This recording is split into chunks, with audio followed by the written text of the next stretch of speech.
नमस्कार दोस्तों। स्वागत है आप सभी का हमारे YouTube चैनल आलोक ज्ञान गंगा में। मित्रों, आज जो कहानी मैं आपको सुनाने जा रहा हूँ उसका शीर्षक है चाहत तेरे इश्क की। इससे पहले कि मित्रों आप हमारी कहानी में खो जाएं, अगर आप हमारे चैनल पर पहली बार विजिट कर रहे हैं तो कृपया चैनल को सब्सक्राइब कर लें, बेल आइकन को प्रेस कर लें, ताकि इस तरीके की कहानियाँ जो हर रोज मैं लेकर के आता हूँ उसका नोटिफिकेशन सबसे पहले आप तक पहुँचे। तो चलिए मित्रों, देर ना करते हुए कहानी को शुरू करते हैं। मुंबई एक 25 मंजिला बिल्डिंग जिसके 24वें फ्लोर पर हलचल मची हुई थी। यह हलचल नीचे के फ्लोर से लेकर के बाकी सभी फ्लोर पर देखी जा सकती थी। सभी लोग कोई गलती नहीं करना चाहते थे।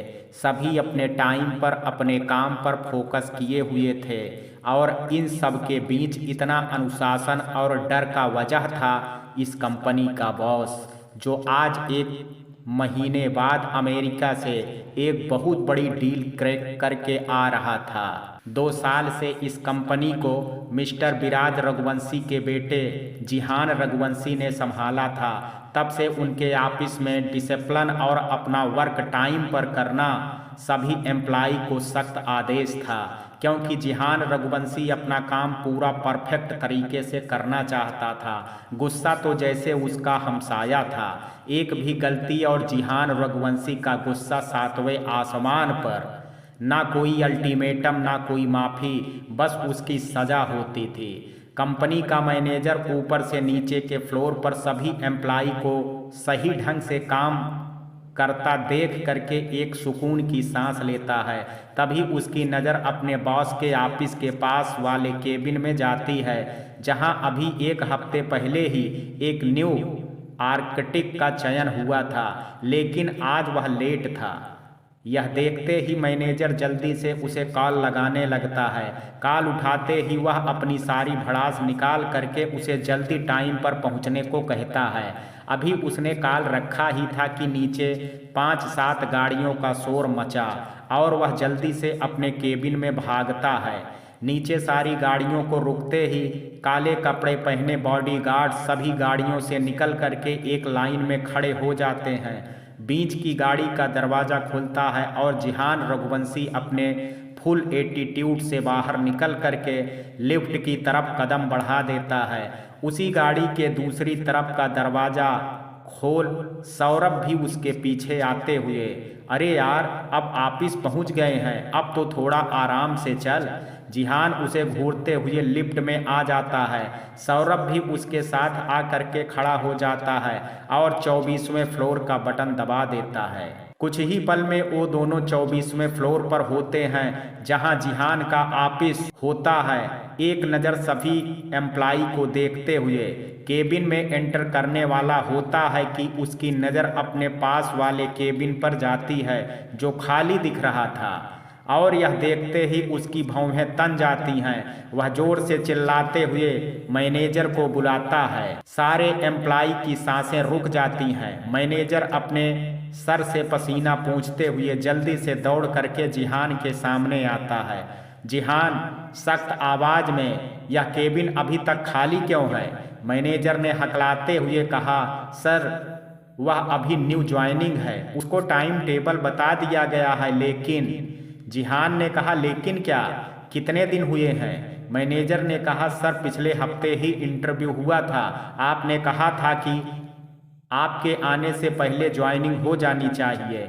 जिहान चिल्लाते हुए, तो ऐसे आदमी को आपने रखा है हेड आर्किटेक्ट पोस्ट पर, जिसको समय की वैल्यू नहीं पता है। अभी के अभी उसका रेजिग्नेशन। वह आगे कुछ बोलता तब तक एक बहुत ही प्यारी आवाज गूंजी। सबकी नजरें लिफ्ट के कॉरिडोर पर थी, जहां से एक लड़की लॉन्ग फ्रॉक सूट पहने अपना बैग संभाले हुए किसी से मोबाइल पर बात करते हुए आ रही थी। वह फोन पर, हाँ हाँ मेरी जान, मैं पहुंच गई, चल बाद में बात करती हूँ, कहते हुए अपना फ़ोन रख देती है और सबको इग्नोर करते हुए अपने केबिन की तरफ बढ़ जाती है। जिहान की नज़र एक टक उस लड़की पर टिक गई थी। उसे कोई होश नहीं था कि वह कहाँ खड़ा था और क्या बोलने वाला था। सौरभ भी हैरानी से उस लड़की की तरफ देख रहा था। मैनेजर अपना पसीना पोंछते हुए अपने मन में इस लड़की को पहले ही समझाया था कि बॉस आने वाले हैं, टाइम पर आ जाना, लेकिन यह सुनती ही नहीं है। अब जाने क्या होगा। बॉस ने तो रिजाइनिंग लेटर भी टाइप करने के लिए कहा है। अभी वह यही सब सोच रहा था। सारे एम्प्लाई हैरानी से जिहान को देख रहे थे, क्योंकि जिहान बिल्कुल फ्रीज हो गया था, जबकि अपने स्वभाव के अनुसार अभी तक वह इस लड़की को अपने ऑफिस के बाहर फेंकवा दिया होता। सौरभ जिहान की तरफ देखते हुए उसके कंधे पर हाथ रखता है।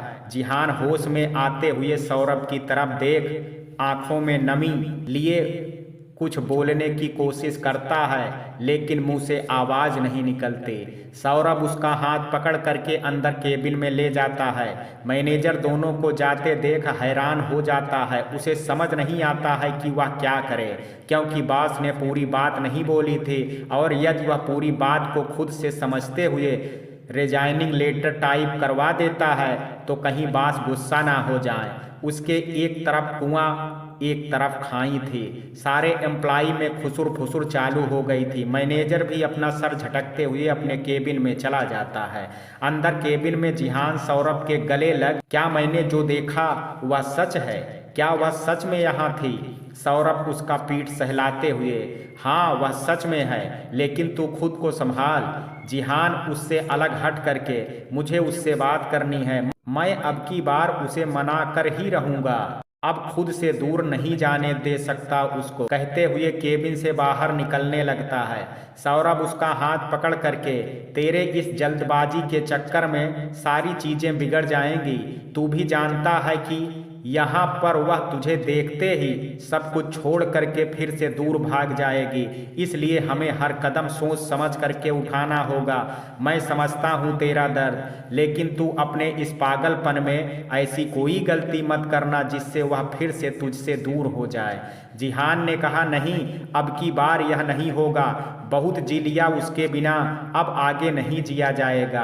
पिछले 2 सालों में जिंदा लाश बन गया हूँ, अब की बार ऐसा कुछ नहीं करूँगा, लेकिन प्लीज उसे मेरे पास ला। कुछ भी कर यार, अपने दोस्त पर तेरा बहुत बड़ा एहसान होगा। सौरभ उसे चेयर पर बैठाते हुए, पहले तू शांत हो जा। इस समय तू यह सोच कि वह तेरे पास है, इतने पास कि तू उसे देख सकता है, महसूस कर सकता है। यह सुनते ही जिहान के ओंठ पर मुस्कान आ जाती है और वो टेबल पर से रिमोट उठा करके एक बटन दबाता है, जिससे वॉल पर लगे पर्दे हट जाते हैं। अब सामने केबिन में बैठी वह लड़की जिहान को साफ साफ दिखाई दे रही थी। वह मुस्कुराते हुए उस लड़की को देख रहा होता है। जिहान का केबिन ऐसे कांच से बना हुआ था जिसमें वह बाहर सभी को देख सकता था, लेकिन बाहर से अंदर देखने पर केवल आईने के जैसा सामने वाले का अक्स दिखाई पड़ता था। वह अंदर कुछ नहीं देख सकता था। सौरभ उसके कानों के पास माना भाभी को देखने में खो गया है, लेकिन इतना भी मत खो कि अपना काम भी भूल जा। यह सुनते ही जिहान सौरभ की तरफ देखते हुए, इतने सालों से तो काम में ही डूबा था, अब जरा अपनी जिंदगी को भी देख लूं, अभी भी बिल्कुल वैसी ही है, वही एटीट्यूड, वही खूबसूरती और वैसे ही अपने काम में डूबी रहना। तभी एकाएक सौरभ और जिहान की नज़र सामने वाले केबिन में जाते मैनेजर पर पड़ती है। मैनेजर उस लड़की के सामने खड़ा एक कागज़ देते हुए कुछ कह रहा था। वह लड़की उसके हाथों से कागज़ लेकर के पढ़ने लगती है, और तभी जिहान को ध्यान आता है कि उसने मैनेजर को रिजाइनिंग लेटर टाइप करने को कहा था। वह गुस्से से सामने वाले टेबल पर जोर से मुक्का मारता है। सौरभ उसका हाथ को पकड़ते हुए, यह क्या कर रहा है? जिहान जल्दी से अपने मोबाइल से मैनेजर को कॉल करते हुए, जल्दी से उस मैनेजर को रोको, वरना शुरू होने से पहले ही सारी चीज़ें खत्म हो जाएंगी। सौरभ हाँ में सिर हिलाते हुए केबिन के बाहर आता है। तभी उस मैनेजर का मोबाइल बजने लगता है। जिहान कॉल उठाते ही, जल्दी से जल्दी वह रिजाइनिंग लेटर ले करके मेरे केबिन में आओ, और ध्यान रहे वह लड़की हमारे ऑफिस से कहीं नहीं जानी चाहिए, नहीं तो तुम सबका आज अपने जॉब पर आखिरी दिन होगा। यह सुनते ही मैनेजर की हालत खराब हो जाती है। वह जल्दी से उसके हाथों से लेटर लेते हुए, सॉरी यह तुम्हारे लिए नहीं है। वह लड़की हैरानी से मैनेजर को देखने लगती है, क्योंकि उसने आधा लेटर पढ़ लिया था, जिससे पता चल चुका था कि वह रिजाइनिंग लेटर है। मैनेजर केबिन के बाहर आते ही सौरभ से टकरा जाता है। सौरभ उसे लेकर के जिहान के केबिन में चला जाता है। जिहान उसे देखते ही उसके हाथों से लेटर लेकर के पढ़ने लगता है। वह रिजाइनिंग लेटर ही था। वह उसके टुकड़े टुकड़े करते हुए मैनेजर को गुस्से भरी नज़रों से देखता है।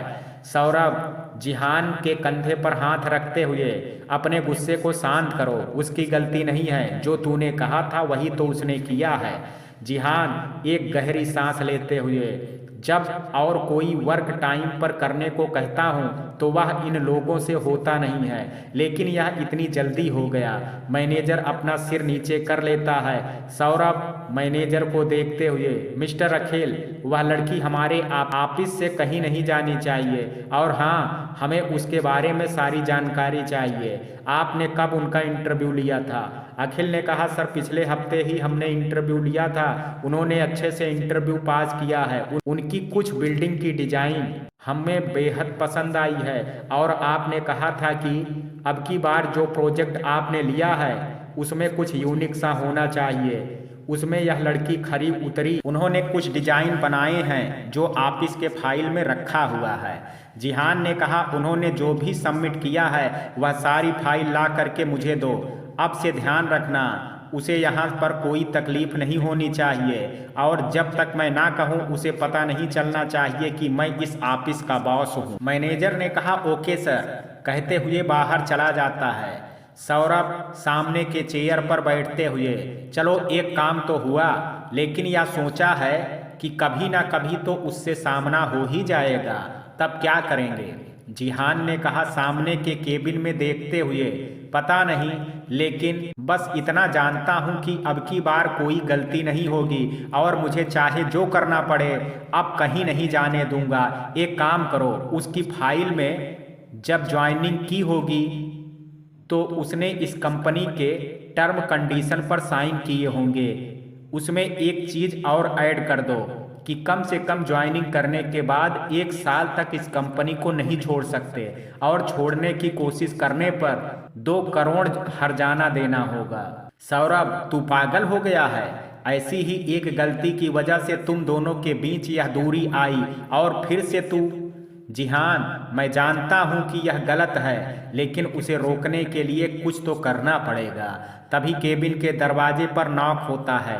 जिहान के कमिंग बोलते ही मैनेजर अंदर आता है। उसके हाथों में एक फाइल होती है।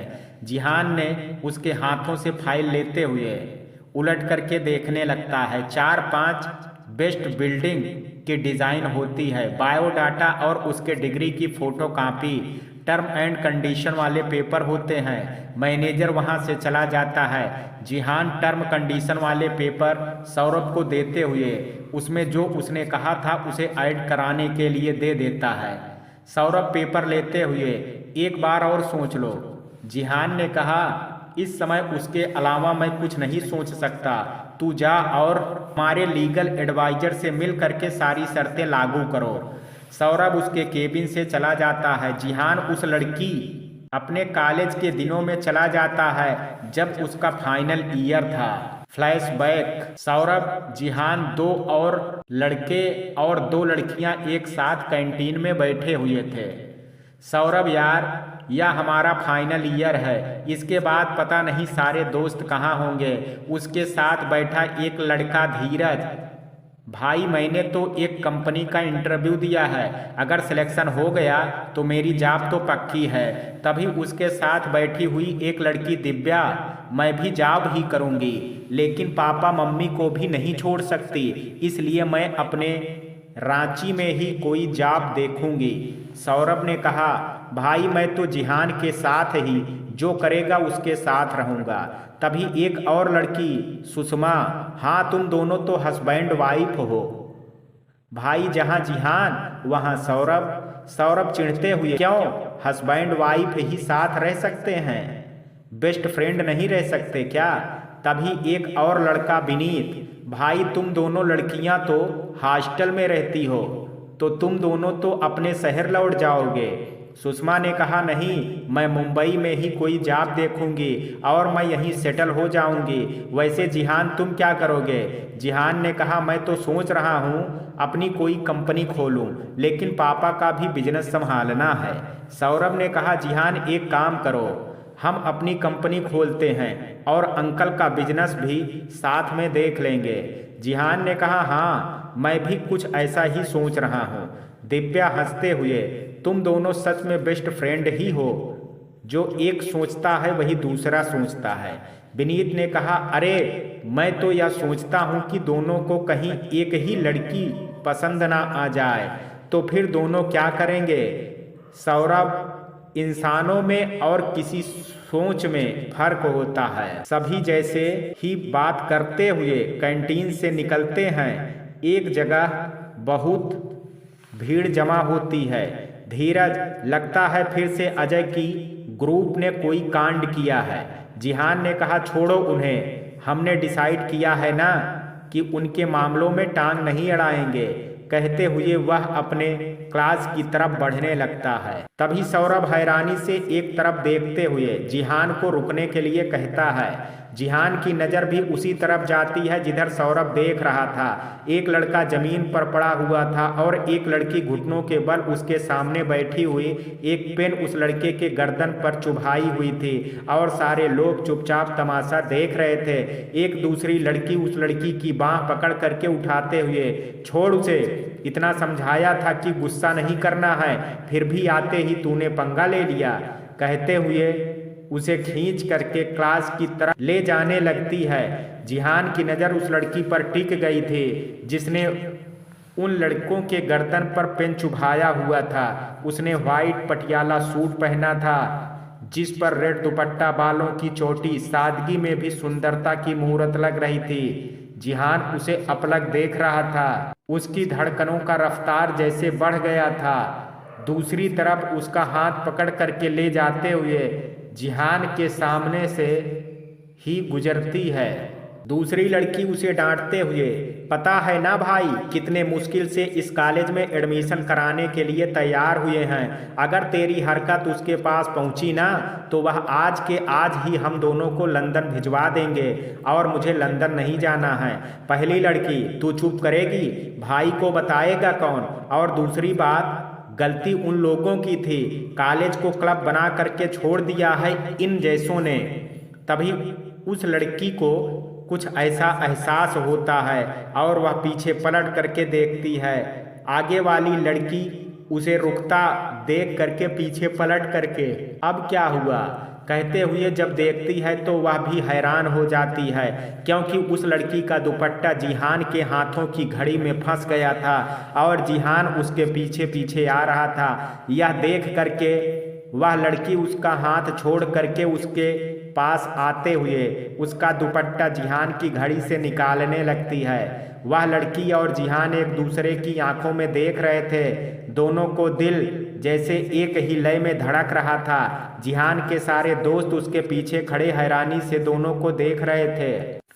दूसरी लड़की से दुपट्टा नहीं निकलता क्योंकि वह घड़ी में बुरी तरीके से उलझ गया था। वह उस लड़की को हिलाते हुए, कनक यार, तेरा दुपट्टा बहुत बुरी तरीके से फंस गया है, निकल ही नहीं रहा है।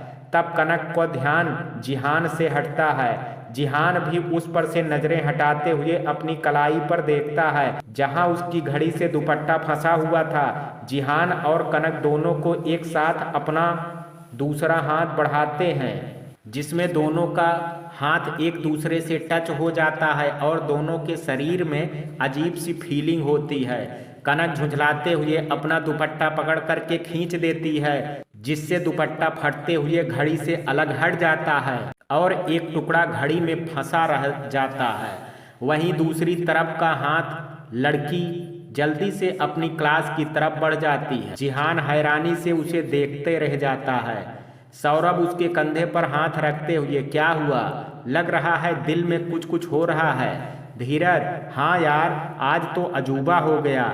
जिहान, पहली बार किसी लड़की को ऐसी नज़रों से देखा है जहां पलकें नहीं झपक रही थी। सभी दोस्त खिलखिला करके हंसने लगते हैं। जिहान झेंपते हुए, तुम लोगों का हो गया तो चलो क्लास में, लेक्चर का टाइम हो रहा है। सभी दोस्त मुस्कुराते हुए अपने क्लास की तरफ बढ़ जाते हैं, लेकिन जिहान के दिल में तो हलचल मच गई थी। वह क्लास में बैठते हुए अपनी वॉच खोल करके उस दुपट्टे के टुकड़े को धीरे धीरे निकाल लेता है। उस टुकड़े को देखते हुए उसके होंठों पर मुस्कान आ जाती है, जिसे सौरभ देख लेता है, लेकिन वह कुछ कहता तभी प्रोफेसर आ जाते हैं और सभी अपने पढ़ाई में ध्यान देने लगते हैं। इधर कनक क्लास में पहुंचती है तो आगे का एक बेंच खाली देख अपना बैग रखते हुए बैठ जाती है। दूसरी लड़की, यार इतना गुस्सा तुझे किस बात का आ रहा है, जिसे सौरभ देख लेता है, लेकिन वह कुछ कहता तभी प्रोफेसर आ जाते हैं और सभी अपने पढ़ाई में ध्यान देने लगते हैं। इधर कनक क्लास में पहुंचती है तो आगे का एक बेंच खाली देख करके अपना बैग रखते हुए बैठ जाती है। दूसरी लड़की, यार इतना गुस्सा तुझे किस बात का आ रहा है, उसने कोई जानबूझ करके तो दुपट्टा फंसा नहीं लिया था जो तूने अपना दुपट्टा फाड़ लिया। कनक ने कहा, अनुषा बैठ करके पढ़ाई कर, दुपट्टा ही फटा है, कोई पहाड़ नहीं टूट गया। अनुषा उसके साथ बैठ जाती है। दोनों के बैठते ही प्रोफेसर आ जाते हैं और सबका इंट्रोडक्शन लेने लगते हैं। उसके बाद एक दो क्लासेज होती हैं। इंट्रोडक्शन ही हो रहा था क्योंकि आज न्यू ईयर वालों को फर्स्ट डे था। जब दोनों क्लास से निकलती हैं तभी दो लड़कियां उनके सामने आते हुए, थैंक यू, आपकी वजह से आज हम लोग बच गए। अनुषा ने कहा, अपने लिए जब तक खुद खड़ी नहीं होगी कोई बचाने नहीं आएगा, इसलिए यह थैंक यू अपने पास रखो और इसके बदले खुद को स्ट्रांग बनाओ, जहां कोई अपनी मर्जी से तुझसे कुछ करा ना सके जब तक तुम्हारी मर्जी ना हो। एक लड़की अनुषा की तरफ हाथ बढ़ाते हुए, हाय, आई एम दीपा, हम लोग आपकी बात याद रखेंगे। अनुषा भी उसका हाथ थामते हुए, मैं अनुषा और मेरी फ्रेंड कनक। दूसरी लड़की कनक की तरफ हाथ बढ़ाते हुए, मेरा नाम अनीता है, आज से हम भी आपके दोस्त हुए। कनक सिर्फ मुस्कुरा देती है। अनुषा, ओके, हम लोग कल मिलते हैं। दीपा और अनीता उनके साथ चलते हुए, बिल्कुल, हम दोनों हॉस्टल में रहते हैं, क्या आप दोनों हॉस्टल में हैं? अनुषा ने कहा, नहीं, हमारा अपना घर है। कहते हुए दोनों पार्किंग की तरफ बढ़ जाती हैं। कनक बाइक की चाबी निकालते हुए अपना बाइक स्टार्ट करती है। अनुषा उसके पीछे बैठ दोनों लड़कियों को बाय कहते हुए अपने घर के लिए निकल जाती है। कनक जैसे ही मेन गेट को पार करती है उसकी नज़र जिहान पर पड़ जाती है, जो एंट्री गेट पर ही अपनी बाइक लिए उसे देख रहा था। उसके पीछे सौरभ बैठा हुआ था, बाकी दोस्त भी अपनी अपनी बाइक से ही थे। दोनों लड़कियां पैदल ही अपने हॉस्टल से जाती हैं क्योंकि वह दोनों उन्हें हॉस्टल तक छोड़ने वाले थे। कनक जिहान पर से नजरें हटाते हुए अपनी बाइक आगे बढ़ा देती है। जिहान कनक के आते अपने रास्ते चल पड़ता है। जिहान और कनक अपने अपने घर चले जाते हैं, लेकिन दोनों के दिल में हलचल तो मच गई थी। जिहान रघुवंशी, जिसने आज तक लड़कियों से एक दूरी बना करके रखी थी क्योंकि उसका मानना था कि अपनी पवित्रता अपने हाथ में होती है, वह जिसका हाथ एक बार थामेगा उसे उम्र भर निभाएगा, लेकिन आज तक उसे ऐसी कोई लड़की मिली नहीं थी जिसकी ख्वाहिश दिल ने की हो। घर में मम्मी पापा और एक छोटी बहन जोया, उसके बड़े पापा, बड़ी मम्मी और उसके दोनों बेटे भी उनके साथ ही रहते थे। उसके पापा का होटल का बिजनेस था मुंबई में और दिल्ली में। उनके दो दो होटल 7 स्टार थे, बाकी कुछ शहरों में भी एक दो होटल थे। उसके बड़े पापा एक सरकारी अफसर थे, उनका बिजनेस में कोई इंटरेस्ट नहीं था। जिहान के पापा ने अपने बलबूते पर अपना बिजनेस खड़ा किया था। उसके दोनों चचेरे भाई जिहान से बड़े थे और वे दोनों लंदन में अपना बिजनेस संभाल रहे थे। सौरभ उसका बेस्ट फ्रेंड था, जो उसका दोस्त, भाई, सब कुछ था। सौरभ के पापा नहीं थे, उसकी माँ थी जो एक स्कूल में टीचर थी। जिहान उसकी माँ को अपनी माँ की तरह ही सम्मान करता था। वह अपने अतीत की गलियों में भटक रहा था, तभी केबिन में सौरभ आता है, जिससे वह वर्तमान में लौट करके आ जाता है। उसकी नज़र सामने वाले केबिन में ही थी। सौरभ, अरे यार, अब भाभी को घूरना हो गया हो तो कुछ काम भी कर लो। जिहान मुस्कुराते हुए, 2 साल की तलब 2 घंटे में कैसे मिट सकती है? फिर मुस्कुराते हुए अपना लैपटॉप खोल करके काम पर लग जाता है। सौरभ भी कुछ फाइल देखने लगता है। शाम के 5 बजते ही सामने के केबिन से वह लड़की निकल करके लिफ्ट में चली जाती है। जिहान अपने चेहरे पर रुमाल बांधे हुए उसके साथ ही लिफ्ट में आ जाता है। उसके साथ कंपनी के कुछ और एम्प्लॉय होते हैं। वह सारे एम्प्लॉय जिहान को देख करके हैरान हो जाते हैं, लेकिन किसी को कुछ बोलने की हिम्मत नहीं थी। लेकिन वह लड़की बिना किसी की तरफ ध्यान दिए चुपचाप एक तरफ खड़ी रहती है। वह अपने मोबाइल में कुछ देख रही थी। तभी ग्राउंड फ्लोर आ जाता है और वह निकल करके अपने बाइक की तरफ बढ़ जाती है। जिहान अपनी गाड़ी में बैठते हुए ड्राइवर को उसके बाइक का पीछा करने को कहता है। वह लड़की 20-25 मिनट बाद एक अपार्टमेंट के सामने अपनी बाइक रोकती है और सीढ़ियां चढ़ते हुए 2nd फ्लोर पर चली जाती है। जिहान उसे अंदर जाते तक देखता रहता है। उसके बाद वह भी ड्राइवर को गाड़ी ऑफिस की तरफ से लेने को कहता है। ड्राइवर को कुछ समझ नहीं आता है, क्योंकि आज तक उसने अपने बॉस को लड़कियों से दूर रहते ही देखा था। आज पहली बार उसका बॉस किसी लड़की का पीछा कर रहा था और यह उसके समझ से परे था, लेकिन वह उससे पूछ भी कुछ नहीं सकता था। कुछ देर बाद जिहान ऑफिस आता है। सौरभ, तू कहाँ चला गया था? जिहान ने कहा, कनक के पीछे गया था। सौरभ, उसने तुम्हें देखा तो नहीं? जिहान ने कहा, शायद जान करके भी अनजान बन रही है, क्योंकि मेरा होना तो वह अपने दिल में महसूस करती थी, या शायद अब इतनी नफरत करती है कि मेरी मौजूदगी का एहसास भी नहीं है। कहते कहते उसका गला रुंध जाता है। सौरभ उसे गले लगाते हुए, चिंता मत कर, सब ठीक हो जाएगा। चल घर चलते हैं, तुम्हारे मॉम डैड इंतजार कर रहे होंगे। अमेरिका से आते ही ऑफिस आ गया है। मॉम तो आज बहुत गुस्सा होंगी। दोनों नीचे आ करके गाड़ी में बैठते हैं और अपने घर की तरफ निकल जाते हैं।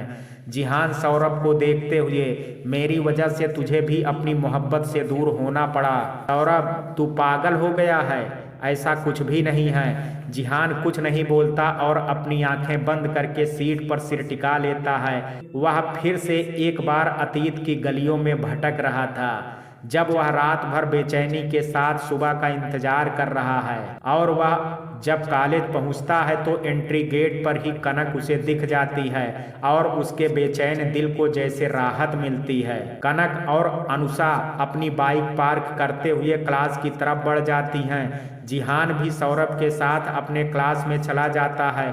लंच टाइम में दोनों कैंटीन आते हैं। कनक भी अपनी फ्रेंड के साथ कैंटीन में आती है। आज कनक ने जीन्स टी शर्ट और उस पर डेनिम जैकेट पहना था। अनुषा ने भी वैसा ही कपड़ा पहना था। तभी फाइनल ईयर के अजय का ग्रुप भी आता है। अजय के गर्दन पर बैंडेड लगा हुआ था। उसके साथ 4 और लड़के होते हैं जो उसके चमचे होते हैं। कॉलेज में आवारागर्दी करना, सब पर अपनी धौंस जमाना इन लोगों का फेवरेट काम था। अपने बाप की दौलत का गुरूर इन लड़कों के सर पर चढ़ करके बोलता था। रैंकिंग में वे लोग लड़कियों से किस करवाने से लेकर के उन्हें छेड़ने और उनके साथ रात बिताने तक का भी काम करते थे। कनक को देख करके अजय गुस्से से भर उठता है, लेकिन किसी तरह अपने गुस्से को दबा करके एक टेबल पर बैठते हुए अपने कॉफ़ी का ऑर्डर करता है। कनक और अनुषा किसी की तरफ ध्यान न देते हुए अपने दोस्तों के साथ बैठ करके कुछ लंच करती हैं और अपने क्लास की तरफ बढ़ जाती हैं। जिहान चुपचाप कनक को देख रहा था, लेकिन कनक ने उसे एक बार भी नहीं देखा। कुछ देर बाद वो लोग भी अपनी क्लास की तरफ बढ़ जाते हैं। इसी तरह दिन गुजरने लगता है। जिहान कनक को देखता तो था, लेकिन कभी उससे बात करने की हिम्मत नहीं होती है। सारे दोस्त यह समझ चुके थे कि जिहान का दिल अब कनक के लिए धड़कने लगा है।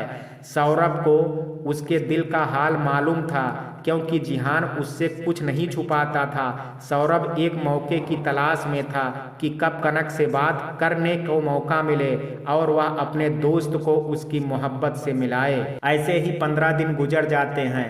कॉलेज में फ्रेशर पार्टी होना था जो कि अगले हफ्ते था। अजय और जिहान दोनों ग्रुप फर्स्ट ईयर वाले क्लास में जाते हैं और पार्टी से जुड़ी सारी बातें बताते हैं। कनक और अनुषा बैठे चुपचाप अपने बुक में बिजी थे। जिहान छुप छुप करके कनक को ही देख रहा था। सारी बातें बाकी और लड़के बता रहे थे। तभी अजय कनक की तरफ देखते हुए, उस दिन सारी लड़कियों को वेस्टर्न ड्रेस पहन करके आना है, पार्टी का थीम यही है। यह सुनते ही जिहान अजय को घूर करके देखता है। सौरभ जिहान का हाथ पकड़ते हुए धीरे से उसके कान में, अभी शांत रहा, नहीं तो जूनियर के सामने हंगामा हो जाएगा। जिहान गुस्से से क्लास से निकल करके बाहर आ जाता है। अजय एक तिरछी स्माइल करते हुए मन ही मन, उस दिन कॉलेज के सामने तुमने मुझे पीटा था, इसका बदला तो मैं तुमसे ले करके रहूंगा।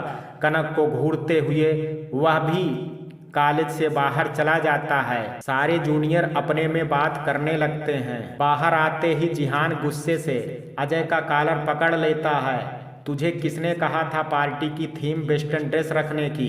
अजय मुस्कुराते हुए उसके हाथ से अपना कॉलर छुड़ा करके, पार्टी की कोई थीम तो होनी ही चाहिए थी ना, तो मैंने वेस्टर्न ड्रेस रख दी। लेकिन तुम इतना गुस्सा क्यों कर रहे हो? लड़कियों को पहनना है, उन्हें तो गुस्सा नहीं आया। जिहान ने कहा, लगता है उस दिन का डोज तेरा पूरा नहीं हुआ है कि कैसे एक लड़की ने तुझे सारे कॉलेज के सामने पटकनी दी थी। यह सुनते ही अजय गुस्से से फुफकार उठता है और चिल्लाते हुए, मेरा अपना पर्सनल मामला है, तू उसमें टांग मत अड़ा, तुझसे मैंने कुछ भी नहीं कहा है। जिहान चुपचाप जा करके पार्टी की थीम बदल, नहीं तो मुझसे बुरा कोई नहीं होगा। अजय ने कहा, पार्टी की थीम तो वही रहेगी, तुझे जो करना है कर ले, इस कॉलेज का यूनियन लीडर मैं हूँ, इसलिए मैं जो कहूँगा वही होगा। जिहान गुस्से से अपनी मुट्ठियाँ भींचते हुए, तुझे तो मैं छोड़ूंगा नहीं, अब की बारी तेरी कोई भी हरकत मेरे सामने हुई तो तू उसका अंजाम भुगतने को तैयार रहना, कहते हुए अपने दोस्तों के साथ वहां से चला जाता है। अजय के चमचों में से एक लड़का, भाई या जिहान को इतना गुस्सा क्यों आ रहा है, कहीं कोई और बात तो नहीं है? अजय ने कहा, चाहे जो बात हो, हमसे उससे क्या मतलब है, मुझे तो उस लड़की को सबक सिखाना है। यह कहते हुए वहां से चला जाता है। पार्टी के एक दिन पहले सभी कैंटीन में बैठे अपनी बातें कर रहे थे। दीपा और अनीता पार्टी के लिए एक्साइटेड थी, लेकिन अनुषा और कनक चुपचाप बैठी थी। दीपा, यार तुम लोग तो चुपचाप बैठे हुए हो, पार्टी में नहीं जाना है क्या? कनक ने कहा, नहीं। यह सुनते ही अनीता चिल्लाते हुए, क्या बात कर रही हो, सीनियर ने उस दिन बताया था ना कि सबका आना जरूरी है। अनुषा, उन लोगों का जो काम था उसने किया, बाकी हमारी मर्जी, हम आए या ना आए। दीपा ने कहा, लेकिन यार पार्टी में हमें सबसे मिलने का मौका मिलेगा, सीनियर से भी हमारी दोस्ती हो, जान पहचान होगी। कनक, तो तुम लोगों को किसने रोका है? मुझे पार्टियां पसंद नहीं हैं, नहीं जाऊंगी, बस खत्म बात। पीछे जिहान का ग्रुप उनकी बातें सुन रहा था। कनक के ना आने की बात सुन करके जिहान उदास तो होता है, लेकिन फिर कुछ सोच करके उसके ओंठों पर स्माइल आ जाती है। तभी अजय का पूरा ग्रुप कनक के सामने आते हुए, शायद तुम्हें ठीक से सुना नहीं, शायद तुमने ठीक से सुना नहीं, जो पार्टी में नहीं आएगा उसको पनिशमेंट मिलेगा।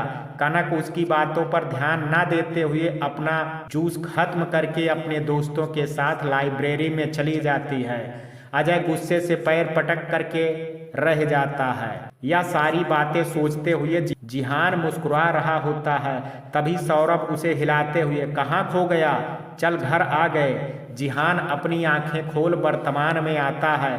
वह अपने घर पहुंच गया था। दोनों गाड़ी से निकल करके आगे बढ़ जाते हैं। सामने एक बहुत ही लग्जीरियस बंगला अपनी भव्यता से मन मोह रहा था। चारों तरफ हरियाली, सिक्योरिटी गार्ड खड़े थे। सौरभ और जिहान बंगलों के अंदर आते हैं।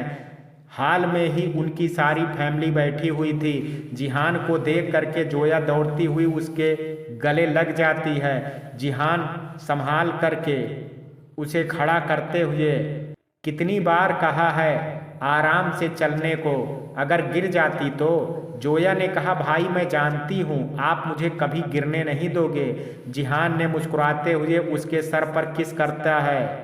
तभी सामने से एक 40 साल की औरत सलीके से साड़ी पहने हुए जिहान के सामने खड़ी हो जाती है।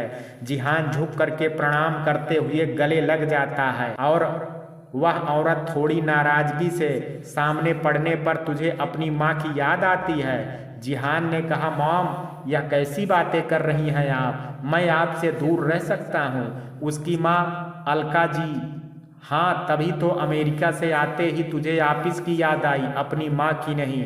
सौरभ ने पीछे से, हाँ आंटी मैंने इससे कहा भी था कि चल पहले घर चलते हैं, लेकिन यह माना ही नहीं।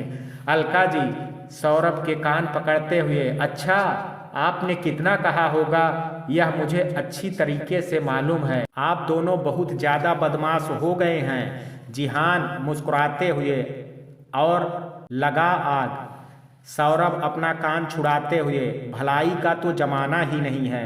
तभी जिहान के डैड विराज रघुवंशी, बरखुरदार यहाँ हम भी हैं। जिहान उनके गले लगते हुए, आई मिस यू डैड। विराज जी मुस्कुराते हुए, आई आल्सो मिस यू बेटा, और मुझे गर्व है कि आप मेरे बेटे हैं, कहते हुए सौरभ को भी गले लगा लेते हैं। सौरभ को विराज रघुवंशी से पिता का प्यार भरपूर मिलता था। उसके बाद जिहान अपने बड़े पापा बड़े मम्मी से मिलता है। उसके बाद दोनों अपने कमरे में फ्रेश होने चले जाते हैं। सौरभ जब भी यहाँ रहता था जिहान के कमरे में ही रुकता था। कुछ देर बाद दोनों अपने फैमिली के साथ हॉल में बैठे होते हैं। जोया जिहान द्वारा लाई गई चीज़ों को देख रही होती है और खुश होती है। सौरभ उसकी टांग खींचते हुए, बस कुछ दिन और मौज कर ले चुहिया, उसके बाद भाभी के आने पर तेरी सारी चीज़ों में आधा आधा बंटवारा होगा। यह सुनते ही अलका जी खुश होते हुए, भगवान करे तुम्हारा कहा सच हो जाए और हमारे अरमान पूरे हों। सौरभ मुस्कुराते हुए, जरूर आंटी, मैं तो कहता हूँ अब आप शॉपिंग भी करना स्टार्ट कर दो, बहुत जल्दी ही बहू घर आने वाली है। यह सुनते ही जोया कूदते हुए, सच में भाई? जिहान सौरभ को घूरते हुए, आप लोग इसकी बातों पर ध्यान मत दीजिए। अलका जी जिहान के सर पर हाथ फेरते हुए, लेकिन क्या बुराई है बेटा, आखिर तू शादी क्यों नहीं करता है? कब तक तू पिछली बातों को लेकर के बैठा रहेगा? जिहान ने कहा, मॉम आप तो सारी बातें जानती हैं, फिर भी ऐसी बातें क्यों कर रही हैं? अलका जी, क्योंकि पिछले 2 साल से तुझे घुट घुट करके जीते हुए देख रही हूँ। तुझे याद भी है कि तू इन सालों में इस तरह से हमारे पास कब बैठा था, लेकिन आज तेरे ओंठों पर मुस्कान देख रही हूँ। बेटा तू ऐसे ही मुस्कुराते रहा करो और आगे भी। विराज जी, अलका हमारा बेटा समझदार है, उस पर कोई प्रेशर नहीं डालेगा। जिहान, थैंक यू डैड मुझे समझने के लिए। विराज जी मुस्कुराते हुए, कोई बात नहीं, चलिए सभी लोग डिनर कर लीजिए। सभी डिनर करके अपने अपने कमरे में आराम करने चले जाते हैं। सौरभ अपने घर के लिए निकल जाता है क्योंकि उसकी माँ भी घर पर अकेली थी और वह इतने दिनों से अमेरिका में था। जिहान अपने कमरे में आकर के बेड पर लेटते हुए अपने मोबाइल में कनक की तस्वीर देखने लगता है। कनक की तस्वीर देखते हुए उसकी आंखों से 2 बूंद आंसू लुढ़क करके तकिए में समा जाते हैं। कनक को याद करते हुए अपने अतीत के यादों में डूब जाता है। इधर अपने फ्लैट पर कनक अपने बेड पर लेटे हुए आज जो उसने महसूस किया था उसके बारे में सोच रही थी। उसके पास एक बच्चा लेटा हुआ था जो 1 साल का लग रहा था। तभी कमरे में अनुषा दूध का गिलास लेकर के आती हुई, चल पहले दूध पी ले फिर सो जाना। कनक उठ करके दूध का गिलास ले लेती है। अनुषा की तरफ देखते हुए, इसने ज्यादा तंग तो नहीं किया?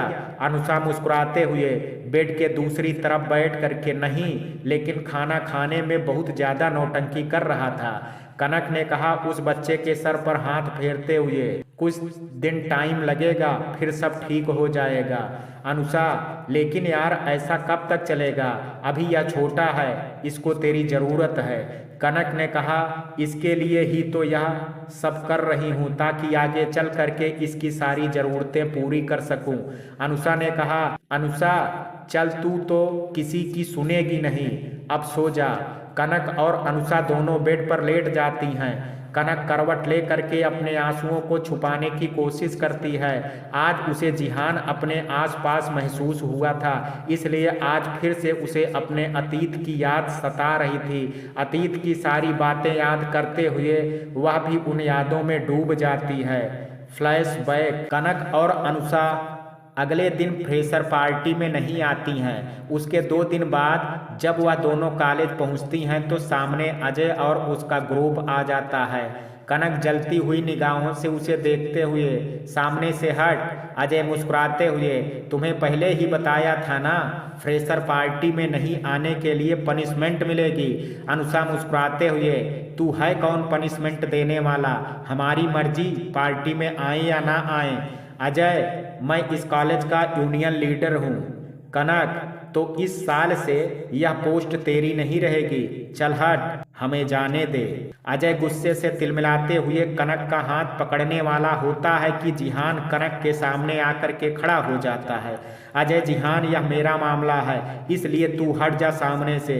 जिहान ने कहा तुझे मैंने उसी दिन कहा था अपनी हरकतों पर काबू रख, नहीं तो मुझसे बुरा कोई नहीं होगा। अजय, इन दोनों ने फ्रेशर पार्टी में नहीं आकर के हम लोगों का इंसल्ट किया है। जिहान ने कहा इनकी मर्जी, यह पार्टी में आए या ना आए, तुझे उससे क्या?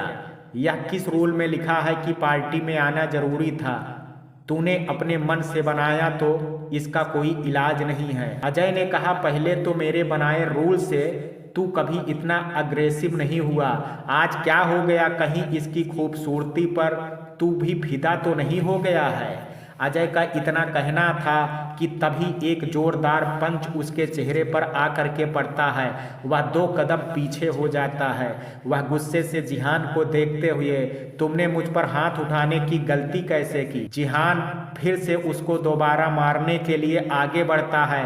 तब तक कनक जिहान का हाथ पकड़ लेती है। जिहान कनक को देखने लगता है। कनक जिहान को पीछे खींचते हुए, मैं अपना मामला खुद सलटा सकती हूँ, आप लोग यहाँ से जाएं प्लीज, कहते हुए उसका हाथ छोड़ देती है। जिहान अजय को घूरते हुए वहाँ से चला जाता है।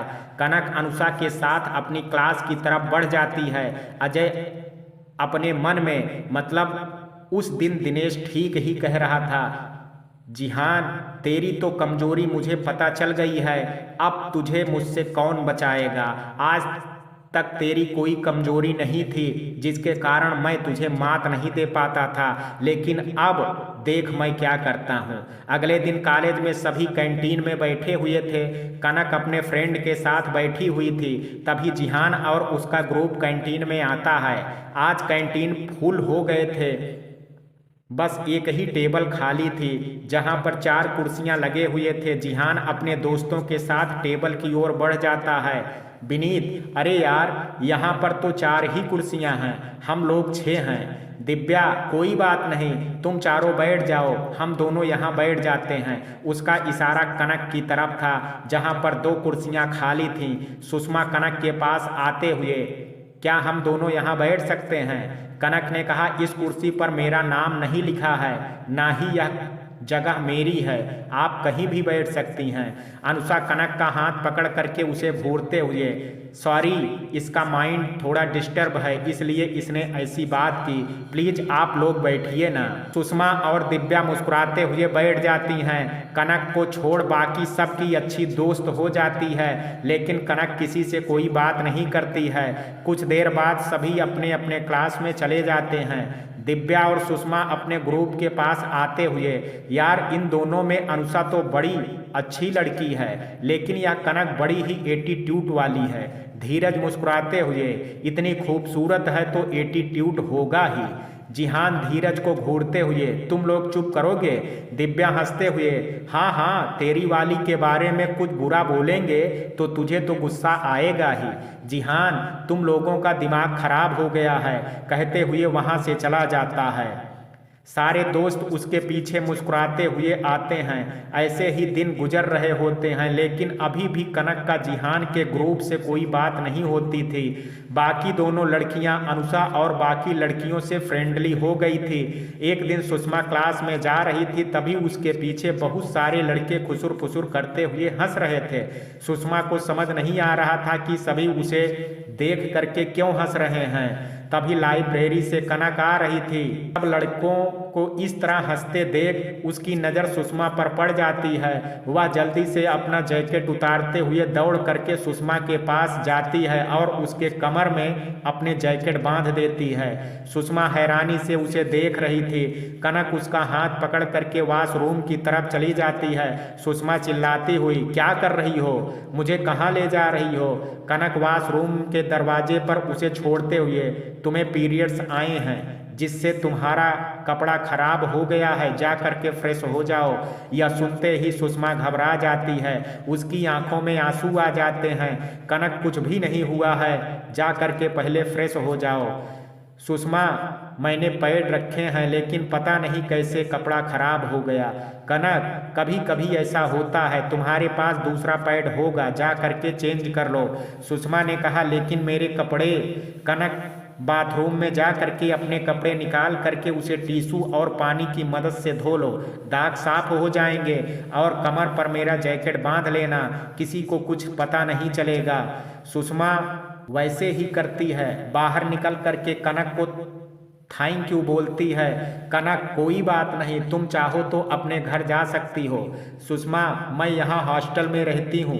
कनक, तो चलो तुम्हें हॉस्टल छोड़ देती हूँ। सुषमा उसके साथ हॉस्टल चली जाती है। कनक जब कॉलेज आती है तब अनुषा उसे देखते हुए, कहाँ चली गई थी? कनक, कुछ काम से गई थी। सुषमा को हॉस्टल छोड़ने के बाद कनक अनुषा अपना क्लास अटेंड कर अपने घर चली जाती हैं। अगले दिन सुषमा कनक को देखते ही उसके पास आकर के फिर से उसे थैंक यू बोलती है। अनुषा, ऐसा क्या हुआ था जो अभी थैंक यू बोल रही है? सुषमा, सॉरी यार, इतने दिन से तुम्हें बहुत घमंड वाली लड़की समझ रही थी, लेकिन तुम दिल की सच में बहुत अच्छी हो। कनक मुस्कुराते हुए, ऐसी कोई बात नहीं है, मुझे किसी से जल्दी घुलने मिलने में थोड़ा ऑकवर्ड फील होता है। सुषमा मुस्कुराते हुए अपना हाथ आगे बढ़ा करके, फ्रेंड। कनक मुस्कुराते हुए उसका हाथ थाम लेती है। सुषमा, चलो आज अपने ग्रुप से मिलवाती हूँ। कनक, इसकी कोई ज़रूरत नहीं है। दिव्या, अरे यार, सारे लोग सीनियर से दोस्ती करना चाहते हैं और तुम हो कि मना कर रही हो। दीपा, हाँ यार, इतने दिनों में सुषमा और दिव्या से ही हमारी दोस्ती हुई है। इनके ग्रुप में सारे लड़के बड़े ही हॉट हैं। यह सुनते ही सारी लड़कियां उसकी तरफ आंख फाड़ करके देखने लगती हैं। दीपा मुस्कुराते हुए, अरे यार, सच में मेरी तो नज़र ही नहीं हटती। अनीता उसके सर पर एक चपत लगाते हुए, तुझे पता भी है तू क्या बोल रही है? दीपा, अरे सच्ची में यार, अगर मुझे उनसे दोस्ती करने को मिल जाए, यही मेरे लिए बहुत है। अनुषा मुस्कुराते हुए, लगता है इस लड़की को प्यार हो गया है। दीपा, अरे हमारी ऐसी किस्मत कहाँ। दिव्या, अरे हमें बताओ तो सही, क्या पता हम तुम्हारी हेल्प कर दें तुम्हारे मिस्टर हॉट से मिलने में। दीपा, अरे मेरा बस चले तो, जो आपके ग्रुप में है ना जिहान, मैं तो उसे ही अपना सोलमेट बनाऊं। यह सुनते ही सुषमा, सच में तुम्हारी किस्मत खराब है। दिव्या, हाँ, क्योंकि वह पहले से ही रिजर्व है। यह सुनते ही कनक दिव्या की तरफ देखती है। अचानक उसके दिल में कुछ टूटता हुआ महसूस होता है, लेकिन वह अपना सर झटकते हुए, चलिए अब हम लोग अपने क्लास में चलते हैं। सुषमा, ठीक है, लेकिन कैंटीन में मैं अपने ग्रुप से सभी को मिलवाऊंगी। सभी ओके कहते हुए अपने अपने क्लास में चली जाती हैं। अनुषा कनक से सुषमा वाली बात पूछती है। कनक सारी बातें बता देती है। इधर सुषमा भी दिव्या को सारी बात बताती है। कैंटीन में सुषमा सभी को अपने ग्रुप से मिलाती है। सारे लड़के सभी लड़कियों से मिल करके खुश होते हैं, लेकिन जिहान की नज़र तो केवल कनक पर थी। सभी एक साथ बैठ करके कॉफ़ी पीते हैं और सैंडविच खाते हैं। कनक अपना कॉफ़ी खत्म करते हुए लाइब्रेरी चली जाती है। अब दोनों ग्रुप में दोस्ती हो गई थी। कैंटीन में सभी साथ में बैठते थे। धीरे धीरे सौरभ अनुषा की तरफ अपना झुकाव महसूस कर रहा था, लेकिन जब तक जिहान को कनक नहीं मिल जाती तब तक वह अपनी फीलिंग दिल में ही दबा करके रखता है। ऐसे ही हाफ सेमेस्टर के एग्ज़ाम शुरू हो जाते हैं। सभी का एग्ज़ाम अच्छा जाता है। उसके बाद फाइनल ईयर वालों का अब 6 मंथ बचा था, इसलिए कॉलेज के डीन और प्रोफेसर्स सबको कहीं टूर पर ले जाने को सोचते हैं। इसके लिए सभी गोवा जाने का डिसाइड होता है। 2 दिन का प्रोग्राम था। कनक जाना नहीं चाहती थी, लेकिन अब की बार सभी उस पर बहुत प्रेशर डालते हैं। अनुषा को भी गोवा घूमने का मन था, जिस कारण कनक तैयार हो जाती है। सभी 2 दिन बाद जाने वाले थे। देखते देखते यह 2 दिन भी गुजर जाते हैं। सभी बस में बैठ करके गोवा के लिए निकलते हैं, लेकिन कनक को बस में तबीयत खराब हो जाती है। इसलिए जिहान ने प्रोफेसर से अपनी गाड़ी ले जाने की परमिशन ले लेता है। जिहान की लग्जीरियस गाड़ी थी। जिहान, सौरभ, सुषमा, अनुषा और कनक गाड़ी में आते हैं। बाकी सब बस में आते हैं। गाड़ी जिहान ही ड्राइव कर रहा था। सुषमा, अनुषा और कनक पीछे बैठी हुई थी। अनुषा, सुषमा और सौरभ बात कर रहे थे। जिहान मिरर से कनक को देख रहा था। कनक की नज़रें भी 1-2 बार मिरर में देखते जिहान से मिल गई थी, लेकिन उसने जल्दी से अपनी नज़रें हटाते हुए गाड़ी से बाहर देखना स्टार्ट कर दिया। जिहान ने गाड़ी में म्यूजिक ऑन कर दिया, जिसमें बड़ा ही प्यारा गाना बज उठा। आधे रास्ते पर सौरभ ड्राइविंग सीट पर बैठा और जिहान उसके बगल वाले पैसेंजर सीट पर। सुषमा और अनुषा कनक से बात करते तो वह बोलती, नहीं तो वह चुप चुप ही थी। ऐसे ही सभी अपने होटल पहुंच चुके थे। सभी आज आराम करने का सोच कल घूमने का डिसाइड किया। रात के समय कनक अपनी बालकनी में खड़ी समंदर को देख रही थी। तभी जिहान भी अपने कमरे की बालकनी में आकर के खड़ा हुआ। दोनों कमरे एक दूसरे से सटे थे, इसलिए उनकी बालकनी अटैच थी। जिहान कनक से बालकनी में देख उसके पास आते हुए, आप इतनी रात को यहाँ क्या कर रही हैं? कनक एक नज़र उसकी तरफ देख करके फिर आसमान में देखते हुए, जो आप कर रहे हैं। जिहान उसके साथ खड़े होते हुए, मतलब आपको भी नींद नहीं आ रही है? कनक कुछ नहीं बोलती है। जिहान, क्या आप हमसे नाराज हैं? कनक उसको देखते हुए, मैं आपसे नाराज क्यों होंगी? जिहान मुस्कुराते हुए, तो आप मुझसे बात क्यों नहीं करती हैं? कनक, मैं क्या बात करूं? जिहान, कुछ भी। कनक ने कहा, ऐसी कोई बात ही नहीं है। जिहान, क्या आपकी लाइफ में कोई स्पेशल है? कनक नासमझी से, यह स्पेशल क्या होता है? जिहान, मतलब आप किसी से प्यार करती हैं? कनक यह सुनते ही जिहान को घूर करके देखने लगती है। जिहान मुस्कुराते हुए, मतलब कोई नहीं है। कनक, आपको उससे क्या मतलब है? जिहान उसके करीब आते हुए, बहुत दिनों से आपसे एक बात करना चाह रहा था। कनक जिहान के करीब आने से थोड़ा घबरा जाती है। वह पीछे कदम बढ़ाती है, तभी जिहान उसके कमर में हाथ डालते हुए अपने और करीब कर लेता है। कनक के पूरे शरीर में बिजली सी कौंध जाती है। वह बिल्कुल फ्रीज हो जाती है।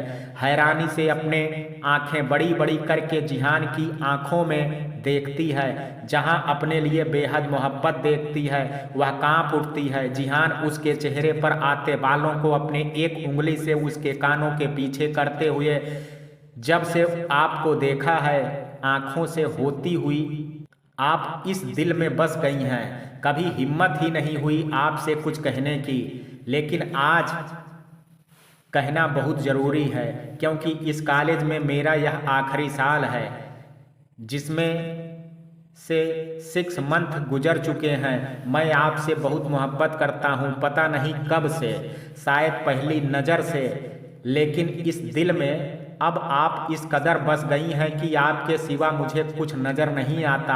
आप चाहें जितना समय ले लें, लेकिन मैं ताउम्र आपका इंतज़ार करूँगा। इस दिल में अब आपके सिवा कोई नहीं आएगा, यह मेरा वादा है। कनक यह सुनते ही अपनी आंखें बंद कर लेती है। जिहान उसके माथे पर अपने ओंठों को रख देता है। कनक इस एहसास को अपने रूह तक महसूस कर रही थी। जिहान अलग हटते हुए, बहुत रात हो गई है, अब थोड़ा सो लीजिए। कनक अपनी आंखें खोल करके जिहान को देखती है। जिहान मुस्कुराते हुए गुड नाइट बोल करके अपने कमरे की तरफ बढ़ जाता है। उसके जाने के बाद कनक अपने माथे को छूते हुए आंखें बंद कर लेती है। उसके होंठों पर मुस्कान आ जाती है। वह भी अपने कमरे में आकर के बेड पर लेट जाती है। अनुषा सो गई थी। कनक अपने आप से, जिसे देखते ही एक चाहत हुई, वह सच में मुझसे इश्क करता है। मुझे कभी लगा ही नहीं कि मेरी चाहत दो तरफा होगी। आपको कैसे समझाऊं, मुझे याद है पहले दिन ही आपके हाथों से टच होते मुझे अजीब सा एहसास हुआ था। और जब उस दिन मेरे लिए, जब आप अजय के सामने खड़े हो गए थे, तो एक खूबसूरत एहसास छू करके गुजरा था। हर दिन हर पल मुझे चाहत होने लगी तेरे इश्क की। सोचते सोचते वह नींद के आगोश में चली जाती है। इधर जिहान की आंखों में भी कनक का चेहरा था और ओंठों पर मुस्कान। वह अपने दिल पर हाथ रखे हुए खुद से, पता नहीं बिना सोचे समझे, आज आपको दिल की बात बताने की हिम्मत कर दी। अब आपका क्या जवाब होगा, यह सोच सोच करके ही दिल तेजी से धड़क रहा है।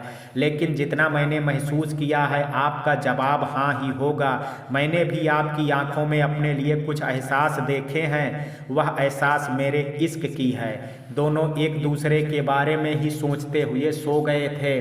अगली सुबह सारे बच्चे ब्रेकफास्ट करके घूमने के लिए निकल जाते हैं। उनके साथ दो प्रोफेसर होते हैं। जिहान की नज़र कनक पर ही जा रही थी। कनक को आज जिहान की तरफ देखने में शर्म आ रही थी। सुबह जब से उठी थी तब से उसे लग रहा था जैसे वह रात को सपना देखी थी। लेकिन जिहान को इस तरह देखते देख उसे विश्वास हो गया कि वह सपना नहीं, हकीकत ही था। और यह सोच करके उसके पूरे शरीर में सिहरन सी महसूस हुई। ओंठों पर मुस्कुराहट खेल रही थी। अनुषा उसे देखती हुई, यार आज कुछ हुआ है क्या? कनक, नहीं तो। अनुषा ने कहा, तो आज तेरे चेहरे पर एक अलग ही चमक क्यों है? कनक ने झेंपते हुए, ऐसा कुछ भी नहीं है, अपनी आंखों का इलाज करा। अनुषा ने कहा, मतलब बहुत बड़ी बात है, वरना तू इस तरह से आंख नहीं चुराती। जो भी बात हो मुझे बता दे, वरना बाद में अगर मुझे पता चला तो मैं तुझसे बात नहीं करूँगी। कनक ने मुस्कुराते हुए कहा, अभी घूमने चल, बाद में बता दूंगी। अनुषा, अभी बताने में क्या हो जाएगा? कनक, कुछ बातें कन्फर्म कर लूँगी और तब तुझे पूरी बात बताऊंगी, विश्वास रख। अनुषा, चल कोई बात नहीं, लेकिन रात को बताना जरूर। कनक, बिल्कुल मेरी दादी माँ, अब चल। सभी गोवा के बीच पर जाते हैं, जहाँ समंदर से आती लहरें सबके पैरों को छू करके फिर से समंदर में लौट जाती हैं। यह देख करके सभी को अच्छा लग रहा था। सभी वहाँ के खाने का लुत्फ उठाते हैं। कनक रेत पर चलते हुए एक जगह खड़े हो करके दूर समंदर को देखती थी, जिसमें आसमान में चमकता सूरज समंदर में एक चमक पैदा कर रहा था और वह चमक कनक के चेहरे को और चमका रही थी। अनुषा अपने बाकी फ्रेंड के साथ पाव भाजी खाने में मगन थी। जिहान कनक को अकेला देख उसकी तरफ बढ़ गया। सौरभ की नज़र जब उन दोनों पर पड़ी तो वह भी मुस्कुराते हुए सारे दोस्तों को बिजी रखने लगा। कनक प्राकृतिक सुंदरता में डूबी हुई थी। तभी उसे अपनी कमर पर किसी के छूने का एहसास हुआ, जिससे वह अचानक चिहुक उठी। वह खुद को छुड़ाती तभी उसके कानों के पास रूहानी आवाज़ गूंजी, मैं हूँ जान।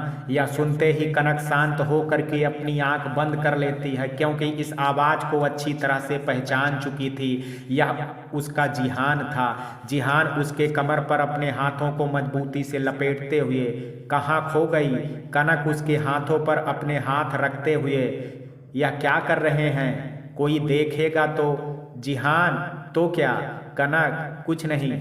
जिहान उसकी गर्दन पर अपने गर्म सांसों को छोड़ते हुए। डरने की कोई बात नहीं है, सभी अपने में बिजी हैं, लेकिन आप यहाँ अकेले क्या कर रही हैं?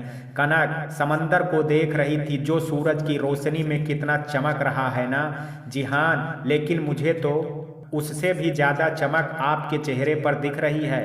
कनक के ओंठ हल्के से मुस्कुरा उठते हैं। जिहान, वैसे अभी मुझे मेरे सवालों का जवाब नहीं मिला है। यह सुन करके कनक के कान गर्म हो जाते हैं, गालों पर हया की लाली आ जाती है।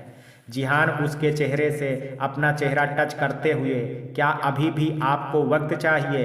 कनक खुद को संभालते हुए, क्या अभी भी आपको जवाब की ज़रूरत है? जिहान मुस्कुराते हुए, नहीं, लेकिन एक बार आपके ओंठों से सुनने की चाहत है। कनक, जिंदगी में आज तक किसी ने मेरे इतने करीब आने के लिए हिमाकत नहीं की। अगर किसी ने की भी तो वह हॉस्पिटल पहुंच गया। जिहान मुस्कुराते हुए, मतलब मुझे भी हॉस्पिटल पहुंचाने का इरादा है? कनक मुस्कुराते हुए, यह तो आपको समझ जाना चाहिए कि आप कहाँ पहुँचे हैं। जिहान, मैं तो अपनी चाहत के पास पहुँचा हूँ। कनक, और आपकी इस चाहत को चाहत है आपके इश्क की। यह सुन जिहान अपनी आंख बंद कर मुस्कुरा उठता है, जैसे उसकी जिंदगी पूरी हो गई हो जो आज तक अधूरी थी। कनक भी अपनी आंखें बंद करके जिहान को अपने करीब महसूस कर रही थी। तभी अचानक से कनक अपनी आंख खोलते हुए, जान, मुझे आपसे एक जरूरी बात करनी है, तभी आप कोई फैसला लीजिए। जिहान अपनी आंखें खोलते हुए, क्या हुआ? कनक, जान, अभी आप मुझे अच्छे तरीके से नहीं जानते हैं। मेरा स्वभाव बहुत ही रूढ़ है और मैं किसी भी रिश्ते में धोखा बर्दाश्त नहीं करती। ऐसी बहुत सी बातें हैं जो मेरे बारे में नहीं जानते, इसलिए इतनी जल्दीबाजी में कोई फैसला मत कीजिएगा, क्योंकि एक बार अगर हमारा रिश्ता आगे बढ़ा तो फिर आपके पास कोई ऑप्शन नहीं होगा। क्योंकि मेरा मानना है मोहब्बत एक बार ही होती है, चाहे वह सही इंसान से हो या गलत, लेकिन जो मेरा है वह सिर्फ मेरा है और मैं उसकी। इसलिए आज तक मैंने अपनी ज़िंदगी में किसी को आने नहीं दिया, लेकिन आपको देखते ही यह दिल मेरे कंट्रोल में नहीं रहा। लेकिन फिर भी मैंने इन फीलिंग्स को दबाया, क्योंकि मैं अपना स्वभाव जानती हूँ। अगर आप मुझे छोड़ करके किसी और के पास जाने की कोशिश भी की तो उसके बाद मेरे पास लौटने का कोई रास्ता नहीं होगा। जिहान, और आपको क्या लगता है कि मैं किसी और के पास जाऊंगा? मैं मानता हूं कि मर्द के बारे में यह बात प्रचलित है कि वह किसी से प्यार नहीं कर सकते, उन्हें बस औरत की ज़रूरत होती है। लेकिन आप विश्वास कीजिए, मैंने आपकी रूह से मोहब्बत की है जो जन्मों जन्म तक जुड़ा है। मेरी नज़र आपको छोड़ करके कहीं उठती भी नहीं है तो ठहरने का तो सवाल ही पैदा नहीं होता। मैं आपको जितना जानता हूँ वही मेरे लिए काफ़ी है। आपने मेरी मोहब्बत को अपनी इकरार से मुकम्मल कर दिया और मैं अपने इस मुकम्मल रिश्ते को ताउम्र जीना चाहता हूँ। यह सुन करके कनक पलट करके जिहान के सीने से लग जाती है। जिहान भी उसे अपने आगोश में मजबूती से भर लेता है। दोनों अपने चाहत के एहसासों से रूबरू हो रहे थे। दोनों का इश्क उनके रूह तक पहुंच रहा था और यह सब अजय की नज़रों से बचा नहीं था, क्योंकि वह इस टूर पर कुछ भयानक प्लान करके आया था। वह कनक पर हर पल नज़र रखे हुए था। जिहान को उसके इतने करीब देख उसके तन बदन में आग लग गई। वह अपनी मुट्ठियां भींचते हुए अपने मन में, तुम दोनों को जितना इश्क लड़ाना है लड़ा लो, लेकिन आज रात के बाद सब कुछ बदल जाएगा। तुम दोनों की जिंदगी में मैं इतने दर्द भर दूंगा कि उसका कोई इलाज नहीं होगा। बस तुम दोनों एक दूसरे की याद में तड़पोगे, लेकिन कर कुछ भी नहीं पाओगे। इधर सौरभ जिहान और कनक के लिए एक फोटोग्राफर को हायर कर उनकी कुछ पिक्चर लेने के लिए भेज देता है। वह फोटोग्राफर हर मोमेंट को कुछ दूरी से अपने कैमरे में कैप्चर कर रहा था। प्रोफेसर आकर के सभी को चर्च चलने के लिए कहते हैं। सौरभ जल्दी से जिहान को कॉल करता है क्योंकि सभी दोस्त उसे ढूंढने लगते हैं। जिहान मोबाइल बजने से अपने होश में आते हुए कनक से अलग हटता है। कनक खुद को संभालते हुए शांत खड़ी हो जाती है। जिहान के कॉल उठाते ही, सौरभ जहाँ भी है जल्दी आ जा, सभी तुझे ढूंढ रहे हैं। प्रोफेसर ने चर्च चलने को कहा है। जिहान ओके फोन रख देता है। कनक जिहान को देखती है। जिहान उसका हाथ पकड़ करके जाते हुए, सभी लोग चर्च जा रहे हैं। कनक अपना हाथ छुड़ाते हुए, आप पहले जाइए, मैं थोड़ी देर में आती हूँ। जिहान मुस्कुरा करके उसके करीब आ करके उसके माथे पर किस करता है और आगे बढ़ जाता है। कनक दूसरी तरफ से घूमते हुए अपने दोस्तों के पास पहुँचती है। अनुषा उसे देखते ही, कहाँ रह गई थी? कनक समंदर के पास थी। अनुषा, चल, सभी लोग चर्च जा रहे हैं। कनक हाँ में सिर हिलाते हुए सबके साथ चल पड़ती है।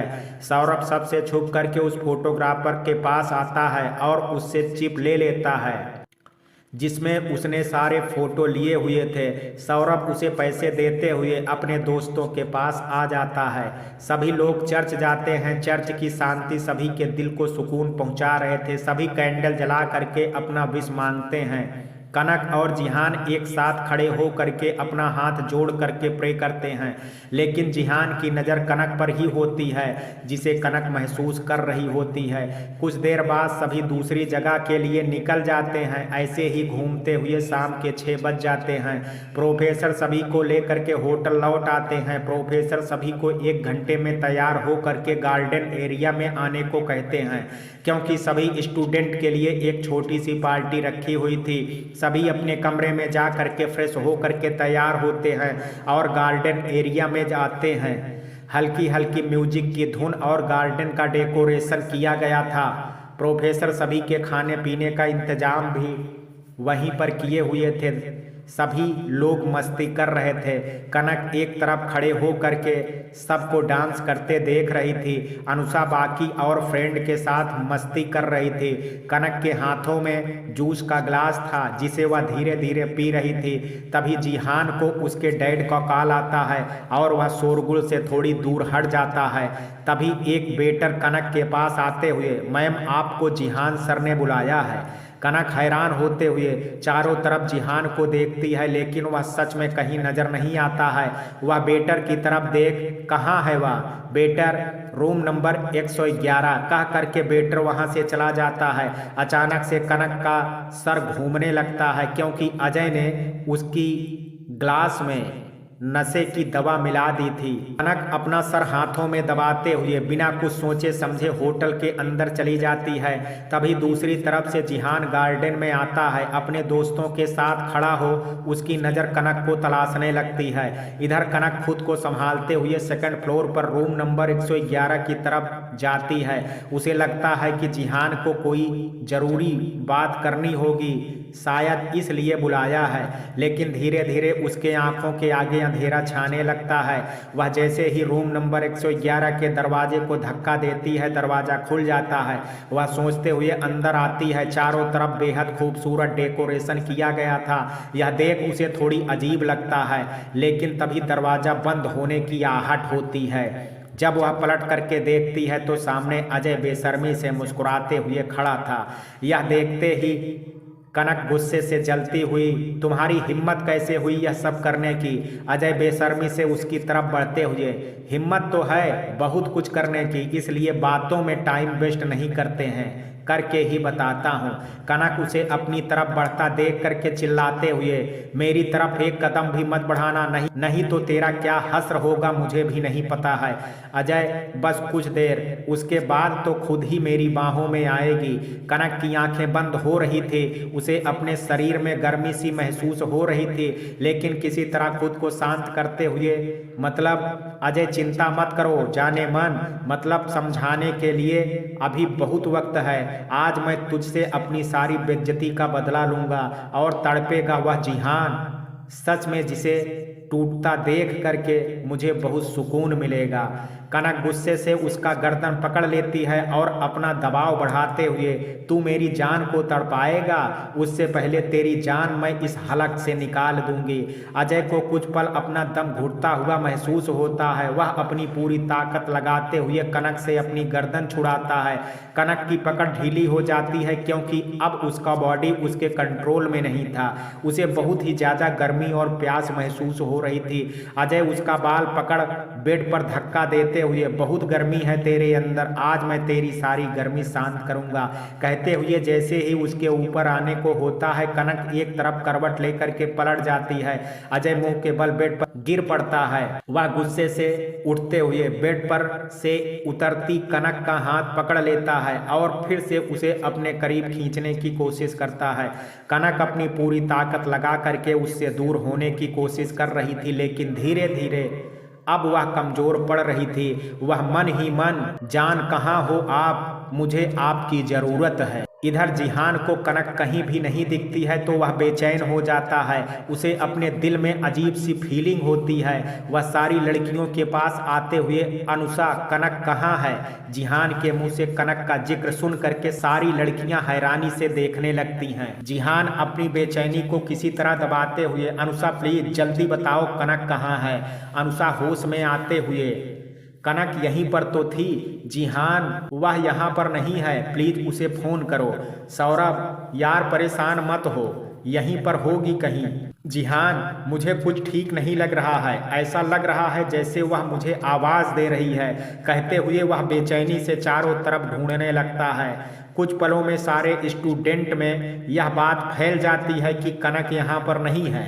प्रोफेसर भी डर जाते हैं, सभी कनक को ढूंढने लगते हैं। अनुषा जब फोन करती है तो रिंग पूरी हो रही थी, लेकिन कॉल उठ नहीं रहा था। सभी कनक को ढूंढने लगते हैं। अनुषा कनक के कॉल न उठाने से परेशान हो जाती है। तभी जिहान के दिमाग में कोई बात आती है। वह चारों तरफ देखते हुए, अजय कहाँ है? सभी का ध्यान इस तरफ जाता है। जिहान अजय के चमचों में से एक का गर्दन पकड़ते हुए, बता अजय कहाँ है? अजय के बाकी चमचे जिहान को उससे अलग करते हुए, हमें नहीं मालूम है। जिहान उसके मुंह पर एक पंच मारते हुए, अगर कनक को कुछ भी हुआ ना तो तुम लोग अपनी चिता को आग देने के लिए तैयार कर लेना, कहते हुए वह होटल के अंदर जाता है। जिहान के सारे दोस्त उसके पीछे दौड़ते हैं। वे लोग एक एक करके सारा कमरा ढूंढने लगते हैं। तभी अनुषा को कनक के फोन की रिंग सुनाई देती है। कनक का मोबाइल अजय से खुद को छुड़ाने में बेड के नीचे गिर गया था, जो बार बार बज रहा था। लेकिन अजय किसी तरह कनक पर कंट्रोल करना चाहता था, लेकिन कनक भी हार नहीं मानी थी। अजय मानना पड़ेगा, तेरे इस एटीट्यूड और स्ट्रांगनेस का ही तो मैं दीवाना हो गया हूँ। कसम से तू पहली लड़की है जिसे देखते ही दिल एक रात नहीं हर रात अपनी बाहों में लेना चाहता है। लेकिन तुमने मुझे छोड़ उस जिहान को चुना। आखिर उस जिहान में ऐसा क्या है जो मुझ में नहीं है? तभी दरवाजे पर अनुषा लगातार दरवाजा पीटते हुए, कनक क्या तू अंदर है? कनक की आंखें बंद हो रही थी, वह कुछ बोलना चाहती थी। तभी अजय उसके मुंह पर हाथ रख करके दबाते हुए, आज तुझे मुझसे कोई नहीं बचा पाएगा। बाहर अनुषा की आवाज सुन सभी उस दरवाजे के बाहर आ जाते हैं। जिहान दरवाजे को धक्का देते हुए, कनक प्लीज दरवाजा खोलिए। जिहान की आवाज सुन कनक की आंखों में आंसू आ जाते हैं। वह अपने आप को अजय से छुड़ाने की पूरी कोशिश कर रही थी, लेकिन अब अजय उस पर भारी पड़ रहा था। जिहान सौरभ को जल्दी से उस कमरे की दूसरी चाबी लाने को कहता है और दरवाजे को धक्का देने लगता है। सभी दोस्त मिलकर के दरवाजे को धक्का दे देते हैं। तभी प्रोफेसर और बाकी स्टूडेंट भी आ जाते हैं। अंदर कनक अपनी पूरी ताकत बटोर अपने सर को पीछे करते हुए अजय के सर पर जोर से वार करती है। अजय का हाथ कमजोर पड़ जाता है। कनक छूटते हुए जैसे ही दरवाजे की तरफ बढ़ना चाहती है, उसके पैरों में जान ही नहीं बची और वह वहीं पर गिर जाती है। अजय खुद को संभाल करके मुस्कुराते हुए, लग रहा है ड्रग्स ने अपना असर शुरू कर दिया है। तुझे पता भी है तेरे जूस में कौन सा ड्रग्स मिला हुआ था? कनक अपने शरीर को खुद के हाथों से रफ करते हुए अपनी बेचैनी को शांत करने की कोशिश करती है। अजय अब तू खुद मेरे पास चल करके आएगी और गेट के बाहर खड़े सभी लोग तुझे ही गलत मानेंगे, कहते हुए वह कनक के सूट का बाजू पकड़ करके खींच लेता है। तभी जिहान दरवाजा तोड़ करके अंदर आता है। उसके पीछे ही सौरभ पहुंचता है। तब तक दरवाजा टूट चुका था। सारे लोग कनक को इस हालत में देख करके हैरान हो गए थे। कनक खुद को खड़ा करने की कोशिश कर रही थी। अजय जल्दी से प्रोफेसर की तरफ आते हुए, अच्छा हुआ सर आप लोग आ गए, वरना इसने मुझे बदनाम करने की पूरी कोशिश की थी। जिहान को तो इस समय कनक को छोड़ करके ना कुछ दिखाई दे रहा था ना सुनाई दे रहा था। वह जल्दी से कनक को अपनी बाहों में थामते हुए, कनक आप ठीक हैं? कनक अपनी टूटती आवाज में, प्लीज हेल्प मी, मुझे बहुत गर्मी लग रही है, इसने मुझे ड्रग्स, कहते कहते कनक जिहान से लिपट जाती है। जिहान जल्दी से अपनी बाहों में उठाते हुए कमरे से बाहर आता है। कनक अपने दोनों हाथ जिहान के गर्दन में लपेटे अपने चेहरे को उसके सीने में रगड़ रही थी। जिहान अनुषा को जल्दी से उसके कमरे का दरवाज़ा खोलने को कहता है। अनुषा के कमरा खोलते ही जिहान उसे लेकर के अंदर वॉशरूम में बढ़ जाता है। सारे दोस्त कमरे में खड़े हो करके हैरान परेशान हो रहे थे, उन्हें कुछ भी समझ में नहीं आ रहा था। जिहान उसे गोद में लिए ही शावर ऑन करता है। शावर का पानी गिरते ही कनक गहरी गहरी सांसें लेने लगती है। अपने एक हाथ से अपने सूट को हटाने की कोशिश करने लगती है। जिहान उसके दोनों हाथों को पकड़ उसके ओंठों को अपने ओंठों से कैद कर लेता है। कनक भी जिहान के ओंठों को चूमने लगती है, लेकिन इस वक्त वह चूमने से ज़्यादा जिहान को काट रही थी। जिहान अपनी आंखें बंद किए धीरे धीरे सॉफ्टली चूम रहा था। कनक के काटने से वह शांत हो करके उसे काटने देता। कनक जब जिहान को शांत देखती है तो अपनी आंखें खोल जिहान की आंखों में देखती है। जिहान के ओंठ पर एक दो जगह कट लग गए थे, जिसे देख कनक अपना होश संभालती है। वह जिहान को खुद से दूर करते हुए, प्लीज आप जाइए यहाँ से, इस वक्त मैं अपने होश में नहीं हूँ। जिहान उसे मजबूती से अपनी बाहों में भरते हुए, कुछ नहीं होगा, मैं हूँ ना, आई एम सॉरी आपके पास इतना लेट पहुंचने के लिए। कनक उसके गले लग करके रोने लगती है। शावर का गिरता पानी और कुछ जिहान पर अपनी फीलिंग्स निकालने के बाद कनक थोड़ा शांत हो रही थी। जिहान उसके बालों में धीरे धीरे अपनी उंगलियां चलाते हुए, बस कुछ देर और सब ठीक हो जाएगा। लगभग 20-25 मिनट तक लगातार पानी गिरने की वजह से कनक अब शांत हो गई थी। अब उसकी आंखें धीरे धीरे बंद हो रही थी। अनुषा और बाकी लड़कियां वॉशरूम के दरवाजे पर खड़ी जिहान और कनक को देख रही थी। जिहान शावर बंद करके हैंगर लटके तौलिया से कनक को लपेट देता है। अनुषा की तरफ देखते हुए उसके कपड़े बदलने में हेल्प करने को कहता है। अनुषा और सुषमा कनक को पकड़ती हैं। कनक पूरी तरह से बेहोश हो गई थी। अनुषा और सुषमा कनक को पकड़ती हैं। कनक पूरी तरह से बेहोश हो गई थी। जिहान वॉशरूम से बाहर आकर के सौरभ को देखते हुए डॉक्टर को फोन करने को कहता है। सौरभ, मैंने फोन कर दिया है, मैनेजर डॉक्टर को लेकर के आता ही होगा, तब तक कपड़े बदल ले। जिहान अपने कमरे में जा करके कपड़े चेंज करता है। सारे लड़के उसके रूम में आ जाते हैं। इधर सारी लड़कियां कनक के कपड़े बदल करके उसे लेकर के बाहर आती हैं और बेड पर लिटा देती। अनुषा एक तौलिया ले करके उसके बालों को पोंछती है। तब तक जिहान अंदर आते हुए, डॉक्टर अभी आया कि नहीं? सारी लड़कियां ना में सिर हिला देती हैं। तब तक मैनेजर डॉक्टर को लेकर के आ जाता है। डॉक्टर सबको बाहर जाने को कहता है। जिहान अनुषा को वहीं पर रोक करके सबको लेकर के बाहर आ जाता है, लेकिन इस वक्त उसके अंदर तूफान मचा हुआ होता है। वह खुद को शांत करने की पूरी कोशिश कर रहा था। सौरभ उसके कंधे पर हाथ रखते हुए, सब ठीक है। जिहान अपनी लाल लाल आंखों से देखते हुए, अजय कहीं भी नहीं जाना चाहिए, उसकी सजा मैं खुद तय करूंगा। प्रोफेसर, लेकिन उसकी क्या गलती है? वह तो कह रहा है कि कनक ने उसे खुद बुलाया था। जिहान अपनी मुट्ठियां भींचते हुए, आपको प्रोफेसर किसने बना दिया? यहाँ पर कनक की हालत देख करके भी आपको लग रहा है कि उसने बुलाया है? प्रोफेसर अपना सर नीचे कर लेता है। बाकी स्टूडेंट भी अपने में बात करने लगते हैं। कुछ वक्त में डॉक्टर बाहर आता है। जिहान, डॉक्टर क्या हुआ है? कहते हुए मन ही मन प्रार्थना कर रहा था कि जो सोच रहा है वह ना हो। डॉक्टर, उन्हें ऐसा ड्रग्स दिया गया है जिससे वह बिना फिजिकल रिलेशन बनाए बिना शांत नहीं होंगी। लेकिन कमाल की बात है कि उन्होंने बिना किसी से फिजिकल हुए इस हद तक कंट्रोल कर लिया है। सारे सिस्टम इसी ओर इशारा करते हैं, क्योंकि वह ड्रग्स हाइड्रोज मात्रा में ज़्यादा हो गया है। वह उनके विल पावर का कमाल है या उनकी किस्मत इतनी अच्छी है कि वह सेफ हैं। यह सुनते ही सारे स्टूडेंट हैरान हो जाते हैं। प्रोफेसर को अपनी गलती का एहसास होता है। जिहान अपनी आंखें बंद करके, यानी मेरा डर सही साबित हुआ, आपको ड्रग्स दिया गया था। वह अपनी आंखें खोलते हुए, डॉक्टर कोई चिंता की बात तो नहीं है। मैंने उन्हें एंटीडोर इंजेक्शन दे दिया है और पानी की बोतल भी लगा दी है। उनके कमरे में एसी का टेम्परेचर बढ़ा दीजिए ताकि जल्दी से जल्दी उनकी बॉडी ठंडा हो सके। सुबह फिर देखूंगा। मैंने ब्लड ले लिया है, रिपोर्ट कल शाम तक आएगी और डिटेल में समझा सकूंगा। घबराने की कोई बात नहीं है। डॉक्टर के जाने के बाद जिहान अंदर कमरे में आ जाता है। अनुषा उसके सिरहाने बैठ उसके सर पर पानी की पट्टियां रख रही थी। सौरभ सारे स्टूडेंट और टीचर को अपने अपने कमरे में जाने को कहता है। सभी वहां से चले जाते हैं। सौरभ, धीरज और विनीत कमरे में आते हैं। सारी लड़कियां भी आकर के बेड पर बैठ जाती हैं। जिहान, अनुषा, आप सारी लड़कियों के साथ एक कमरे में चली जाएं। आप लोग थक गई होंगी, थोड़ी देर आराम कर लीजिए। अनुषा, मैं ठीक हूँ और मैं कनक को छोड़ करके कहीं नहीं जा रही। आप लोग जा करके आराम कर लीजिए। आप लोग भी थक गए होंगे। जिहान, मैं यहाँ से कहीं नहीं जाऊँगा, कहते हुए वह कनक का हाथ थाम करके बेड पर बैठ जाता है। सुषमा, आज बहुत बड़ी अनहोनी होते होते बच गई है। दिव्या, इस अजय को तो छोड़ेंगे नहीं। दीपा, उस कुत्ते ने जरूर कॉलेज के पहले दिन ही बेइज्जती का बदला लेने के लिए यह सब किया है। अनीता, मुझे भी यही लगता है। जिहान, सौरभ, वह कमीना अभी कहाँ है? सौरभ अपने कमरे में आराम से सो रहा होगा। धीरज, तू चिंता मत कर, कल सुबह होने से पहले हम उसे असली जगह दिखा देंगे।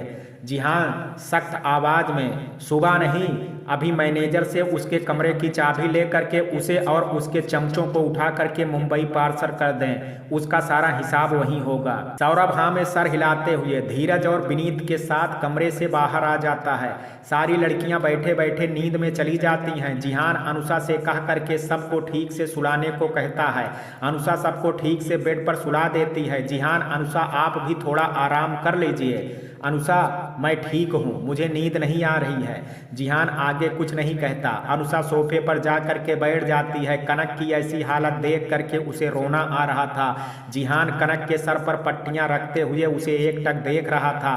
कनक के हाथों में कुछ खरोंच के निशान आ गए थे। शायद अजय से खुद को छुड़ाने के दौरान वह चोट लग गई थी। जिहान उन चोटों पर अपना हाथ रख करके मन ही मन, सॉरी जान, आज आपको इतनी तकलीफ हुई है, लेकिन चिंता मत कीजिए। उस कमीने को इस हरकत की ऐसी सजा दूंगा कि फिर कोई दूसरा अजय ऐसी हिमाकत करने से पहले 1000 बार सोचेगा।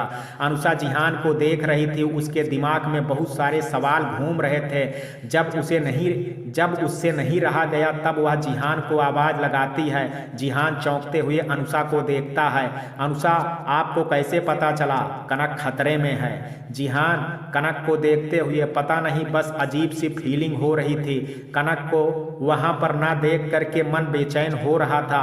अनुषा, क्या आप कनक से प्यार करते हैं? यह सुनते ही जिहान के ओंठों पर मुस्कान आ जाती है। वह कनक का हाथ अपने हाथों में लेते हुए, आप जो चाहें नाम दे सकती हैं हमारे रिश्ते को, प्यार, मोहब्बत, इश्क, चाहत, लेकिन जो भी है निस्वार्थ और निश्चल है। यह मेरी सांसें बन चुकी हैं, मेरी जिंदगी हैं। अनुषा, क्या कनक भी आपसे? वह आगे कुछ नहीं कह पाती। जिहान मुस्कुराते हुए, यह बात आप कनक से ही पूछ लीजिएगा। अनुषा, मुझे खुशी होगी अगर कनक आपसे मोहब्बत करती हो तो। मैं हर कोशिश करूंगी आप दोनों को मिलाने की, क्योंकि आज आपने इसे बचा करके अपने प्यार को साबित किया है। जिहान कुछ नहीं बोलता। अनुषा भी चुप हो जाती है। इधर विनीत, धीरज, सौरभ मैनेजर से चाबी ले करके अजय और उसके चमचों को उठा करके हाथ पैर बांध करके मुंह पर कपड़ा कस देता है और एक गाड़ी में बुक करके उसमें इन चारों को डाल करके विनीत और धीरज को उसी वक्त मुंबई के लिए रवाना कर देता है। यह सब करने के बाद जब कनक के कमरे में आता है, अनुषा और जिहान अभी भी जगे हुए थे। सौरभ अनुषा के पास बैठते हुए, आप हमारे कमरे में जा करके थोड़ा आराम कर लीजिए, अभी पूरी रात बाकी है। अभी रात के 10:30 बज रहे हैं। अनुषा, कोई बात नहीं, मैं ठीक हूँ। सौरभ भी ज़्यादा जोर नहीं देता क्योंकि कमरे में जिहान था। बाहर सारे स्टूडेंट बात करने में लगे थे। सभी खामोशी से बैठे थे। आधी रात को सौरभ और अनुषा एक दूसरे के कंधे से लगे हुए बैठे बैठे सोफे पर ही सो जाते हैं, लेकिन जिहान की आंखों में नींद नहीं थी। सुबह के 4 बजे अचानक से कनक नींद में कसमसाते हुए डर कर चिल्लाती हुई उठ करके बैठ जाती है। जिहान जल्दी से उसे पकड़ करके अपनी बाहों में संभालते हुए, मैं यहीं हूँ, कुछ नहीं हुआ है, कहते हुए उसके बालों में अपने हाथों से सहलाने लगता है। सभी लड़कियां और सौरभ की भी नींद खुल जाती है। अनुषा उसके पास आ करके उसके पीठ पर सहलाते हुए, कनक हम सब यही हैं। कनक आंखें खोल करके सबको देखती है। सबको देख करके एक सुकून की सांस लेती है। जिहान उसे बेड पर लेटाते हुए उसके हाथों से पानी की निडल खींच करके हटा देता है, क्योंकि अचानक खिंचाव पड़ने से कनक के हाथों से ब्लड आने लगता है। जिहान एक कार्टन लेकर के ब्लड साफ करके कुछ देर दबा करके रखता है। कनक जिहान का हाथ पकड़े धीरे धीरे नींद की आगोश में चली जाती है। अगली सुबह जिहान अनुषा को कनक के पास बैठा करके अपने कमरे में फ्रेश होने चला जाता है। उसके साथ सौरभ भी आता है। कुछ देर में प्रोफेसर आ करके कनक को देखते हुए, हम लोग आज घूमने का प्रोग्राम कैंसिल कर देते हैं। अनुषा, नहीं सर, आप बाकी स्टूडेंटों को लेकर के चले जाइए, मैं कनक के पास रुकती हूँ। दिव्या, सुषमा, दीपा और अनीता भी, सर हम लोग कनक के पास ही रहेंगे, आप लोग स्टूडेंट के साथ चले जाइए। तभी कमरे में जिहान और सौरभ आते हैं। जिहान जलती नज़रों से प्रोफेसर को देख उनसे नज़रें फेर लेता है। सौरभ, सर बाकी प्रोग्राम कैंसिल करने की कोई ज़रूरत नहीं है, बाकी सबको लेकर के जाइए। प्रोफेसर जिहान के गुस्से को देखते हुए चुपचाप चला जाता है। जिहान, सौरभ डॉक्टर ने सुबह आने को कहा था, एक बार कॉल करके पूछो कहाँ है। सौरभ डॉक्टर को फ़ोन करता है। कुछ देर में डॉक्टर आ करके कनक को एग्जामिनेशन करता है और सब कुछ ठीक बताता है। डॉक्टर के जाने के कुछ देर बाद कनक को होश आता है। वह अपने सर को दबाते हुए उठ करके बैठती है। अनुषा, कैसा फील हो रहा है? सर में ज़्यादा दर्द हो रहा है क्या? कनक, हाँ यार, सर दर्द से फटा जा रहा है। अनुषा, चलो ब्रश करके ब्रेकफास्ट कर लो, फिर दवा लेने से आराम मिलेगा। कनक अपनी आंखें खोलते हुए चारों तरफ देखती है। उसकी नज़र जिहान पर जाती है। उसे धीरे धीरे रात की सारी बात याद आने लगती है। उसकी आंखें गुस्से से दहकने लगती हैं। वह बेड से उठ करके खड़े होते हुए बाहर जाने को कहती है। जिहान उसे जल्दी से पकड़ते हुए, कहाँ जा रही हैं? कनक खुद को छुड़ाने की कोशिश करते हुए, छोड़िए मुझे। उसका की हिम्मत कैसे हुई मेरे साथ इतनी घटिया हरकत करने की? जिहान, उसे उसके किए की सज़ा मिलेगी, लेकिन अभी आपकी तबीयत ठीक नहीं है। कनक, मैं ठीक हूँ, मुझे कुछ नहीं हुआ है। अनुषा, तू थोड़ी देर शांत नहीं रह सकती? हम उसे बाद में देख लेंगे, पहले चल करके फ्रेश हो और दवा ले, नहीं तो मैं घर पर फ़ोन करके बता दूंगी। कनक यह सुनते ही शांत हो जाती है। जिहान उसे बेड पर बैठाते हुए उसका चेहरा अपने हाथों में ले, आपको कुछ ज़्यादा सोचने की ज़रूरत नहीं है, वह हमारे कब्जे में है, आप जब चाहें उसके किए की सज़ा दे दीजिएगा। कनक जिहान की बात समझते हुए अपनी पलकें झपका देती है। जिहान उसे फ्रेश होने के लिए कहता है। वह चुपचाप वॉशरूम में चली जाती है। अनुषा गहरी सांसें लेते हुए, थैंक यू जिहान, आपकी वजह से आज बड़ी जल्दी शांत हो गई, नहीं तो इसका गुस्सा जल्दी शांत नहीं होता है। सौरभ और बाकी लड़कियां मुस्कुराते हुए, अनुषा, लगता है दीवानगी केवल जिहान के तरफ से ही नहीं, कनक के तरफ से भी है। यह सुन करके जिहान और अनुषा के होंठों पर मुस्कान आ जाती है। जिहान और सौरभ अपने कमरे में चले जाते हैं। कनक के फ्रेश होने के बाद बाकी लड़कियां भी फ्रेश हो जाती हैं। कुछ देर में सौरभ और जिहान सबका ब्रेकफास्ट कमरे में ही मंगवा लेता है। ब्रेकफास्ट करने के बाद अनुषा कनक को दवा देती है। कनक, आज कहाँ कहाँ घूमने का प्रोग्राम है? दिव्या, तुम्हारी तबीयत ठीक नहीं है और तुम्हें घूमने जाना है। कनक, किसने कहा मेरी तबीयत ठीक नहीं है? अनुषा, क्यों, कल रात से हम लोग बेहोश थे। कनक, अरे वह तो मैं उस ड्रग्स की वजह से थी, अब मैं बिल्कुल ठीक हूँ, और देखो बस आज का ही प्रोग्राम है, इसलिए चुपचाप सब घूमने चलो। मैं इस कमरे में बैठ करके बोर नहीं होने वाली, नहीं तो अगली बार से मैं कहीं नहीं जाऊँगी। सभी जिहान की तरफ देखते हैं। जिहान मुस्कुराते हुए, ओके, मैं देखता हूँ कि अभी सभी स्टूडेंट गए हैं या नहीं। सभी कमरे से बाहर आते हैं। स्टूडेंट ब्रेकफास्ट कर रहे थे। प्रोफेसर कनक को देखते ही उसके पास आकर के उसकी तबीयत के बारे में पूछते हैं। कनक मुस्कुराते हुए सब ठीक होने की बात कहती है। कुछ देर में सभी घूमने के लिए निकल जाते हैं। जिहान कनक का पूरा ख्याल रख रहा था। एक जगह सबकी नज़रों से बचाते हुए वह कनक को लेकर के साइड में आ जाता। उसको गले लगाते हुए बहुत बेचैनी हो रही थी। अब सुकून मिल रहा है। कनक भी उसके सीने से लगी, आंखें बंद कर कल के लिए आपको थैंक यू, शायद आप कल नहीं आते तो। यह सुनते ही जिहान उसके होंठों पर अपने हाथ रख देता है, उसकी आंखों में देखते हुए। मैं पहले से ही बहुत शर्मिंदा हूँ और शर्मिंदा मत कीजिए, मैं वक्त पर नहीं पहुँच पाया, इसके लिए सॉरी। कनक अपने होंठों पर से उसके हाथ हटाते हुए, आप वक्त पर पहुँचे थे तभी तो मैं खुद को संभाल पाई। जिहान अब इन बातों को छोड़ते हैं, आप ठीक हैं यही मेरे लिए बहुत है। कनक भी उसके गले से लग जाती है। सभी घूम करके आने के बाद खाना खा करके अपने अपने कमरे में चले जाते हैं। अनुषा कनक के लेटते ही, चल अब मुझे पूरी बात बता। कनक कन्फ्यूजन से, कौन सी बात? अनुषा उसे घूरते हुए, इतनी जल्दी भूल गई? कल सुबह तूने कहा था कि कल रात मैं सारी बातें बताऊंगी। कनक मुस्कुराते हुए, अब तो तुझे पता ही है, फिर क्या जानना है? अनुषा, मुझे क्या पता है, मुझे कुछ नहीं पता। कनक, मैं जिहान से प्यार करने लगी हूँ और जिहान भी मुझसे प्यार करते हैं। अनुषा गुस्सा होते हुए, और यह बात तुम मुझे कब बताने वाली थी? कनक, परसों रात उन्होंने कहा और मैंने कल जवाब दिया। बता तुझे मैं कब बताती, क्योंकि कल रात को तो तुझे पता ही है। अनुषा मुस्कुराते हुए, ओके, लेकिन घर पर कब बताने वाली है? कनक, अभी कुछ दिन किसी को पता नहीं चलना चाहिए, जब तक जिहान की पढ़ाई पूरी नहीं हो जाती। तू भी जानती है पापा और भाई को इस समय पता चला तो कहीं नाराज भी हो सकते हैं। अनुषा, चल ठीक है, मैं तेरे लिए बहुत खुश हूँ क्योंकि जिहान सच में तुमसे बहुत प्यार करते हैं। कल जब तू नहीं मिल रही थी तो वो कितने बेचैन हो गए थे, मैं तुझे बता नहीं सकती। अजय के साथ उस कमरे में देख करके भी उनकी आंखों में एक पल के लिए भी ना कोई शक आया ना कोई सवाल। उन्हें दिख रही थी तो तेरी खराब होती हालत, जिससे वह किस कदर बेचैन हो गए थे। दुनिया में आज तक कोई ऐसा लड़का हमने देखा ही नहीं जो सच में अपने प्यार को प्यार से ज़्यादा रिस्पेक्ट देता है, भरोसा करता है। सच में तू बहुत लकी है। कनक मुस्कुरा दी। अनुषा के मुंह से जिहान के बारे में सुन इस वक्त उसे जिहान पर और ज़्यादा प्यार आ रहा था। ऐसे ही दोनों सहेलियां बातें करते करते सो जाती हैं। इधर जिहान सौरभ के साथ बेड पर लेटा हुआ था और सौरभ को कनक के बारे में बता रहा था।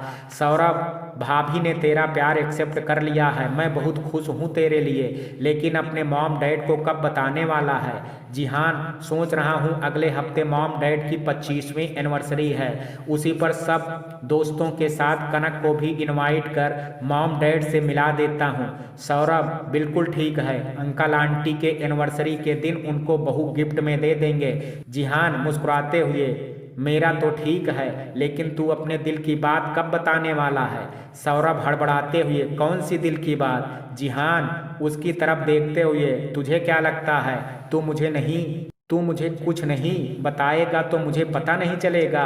हम लोग बचपन से साथ हैं, दोस्त से ज़्यादा भाई हैं, तेरी हर हरकत से मैं वाकिफ़ हूँ।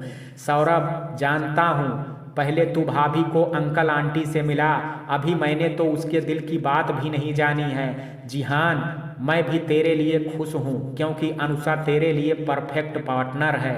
सौरभ मुस्कुरा देता है। थोड़ी देर में दोनों दोस्त भी सो जाते हैं। मित्रों, कहानी के इस भाग में आज इतना ही। शेष कहानी कल सुनेंगे भाग 2 में। कहानी का ये भाग आपको कैसा लगा, आप अपनी राय मुझे कमेंट बॉक्स में ज़रूर दीजिएगा। वीडियो पसंद आया हो तो वीडियो को लाइक शेयर, अगर चैनल पर पहली बार विजिट कर रहे हैं तो कृपया चैनल को सब्सक्राइब करना ना भूलें। कल मिलते हैं कहानी के शेष भाग के साथ भाग 2 में। तब तक के लिए जय हिंद, जय भारत।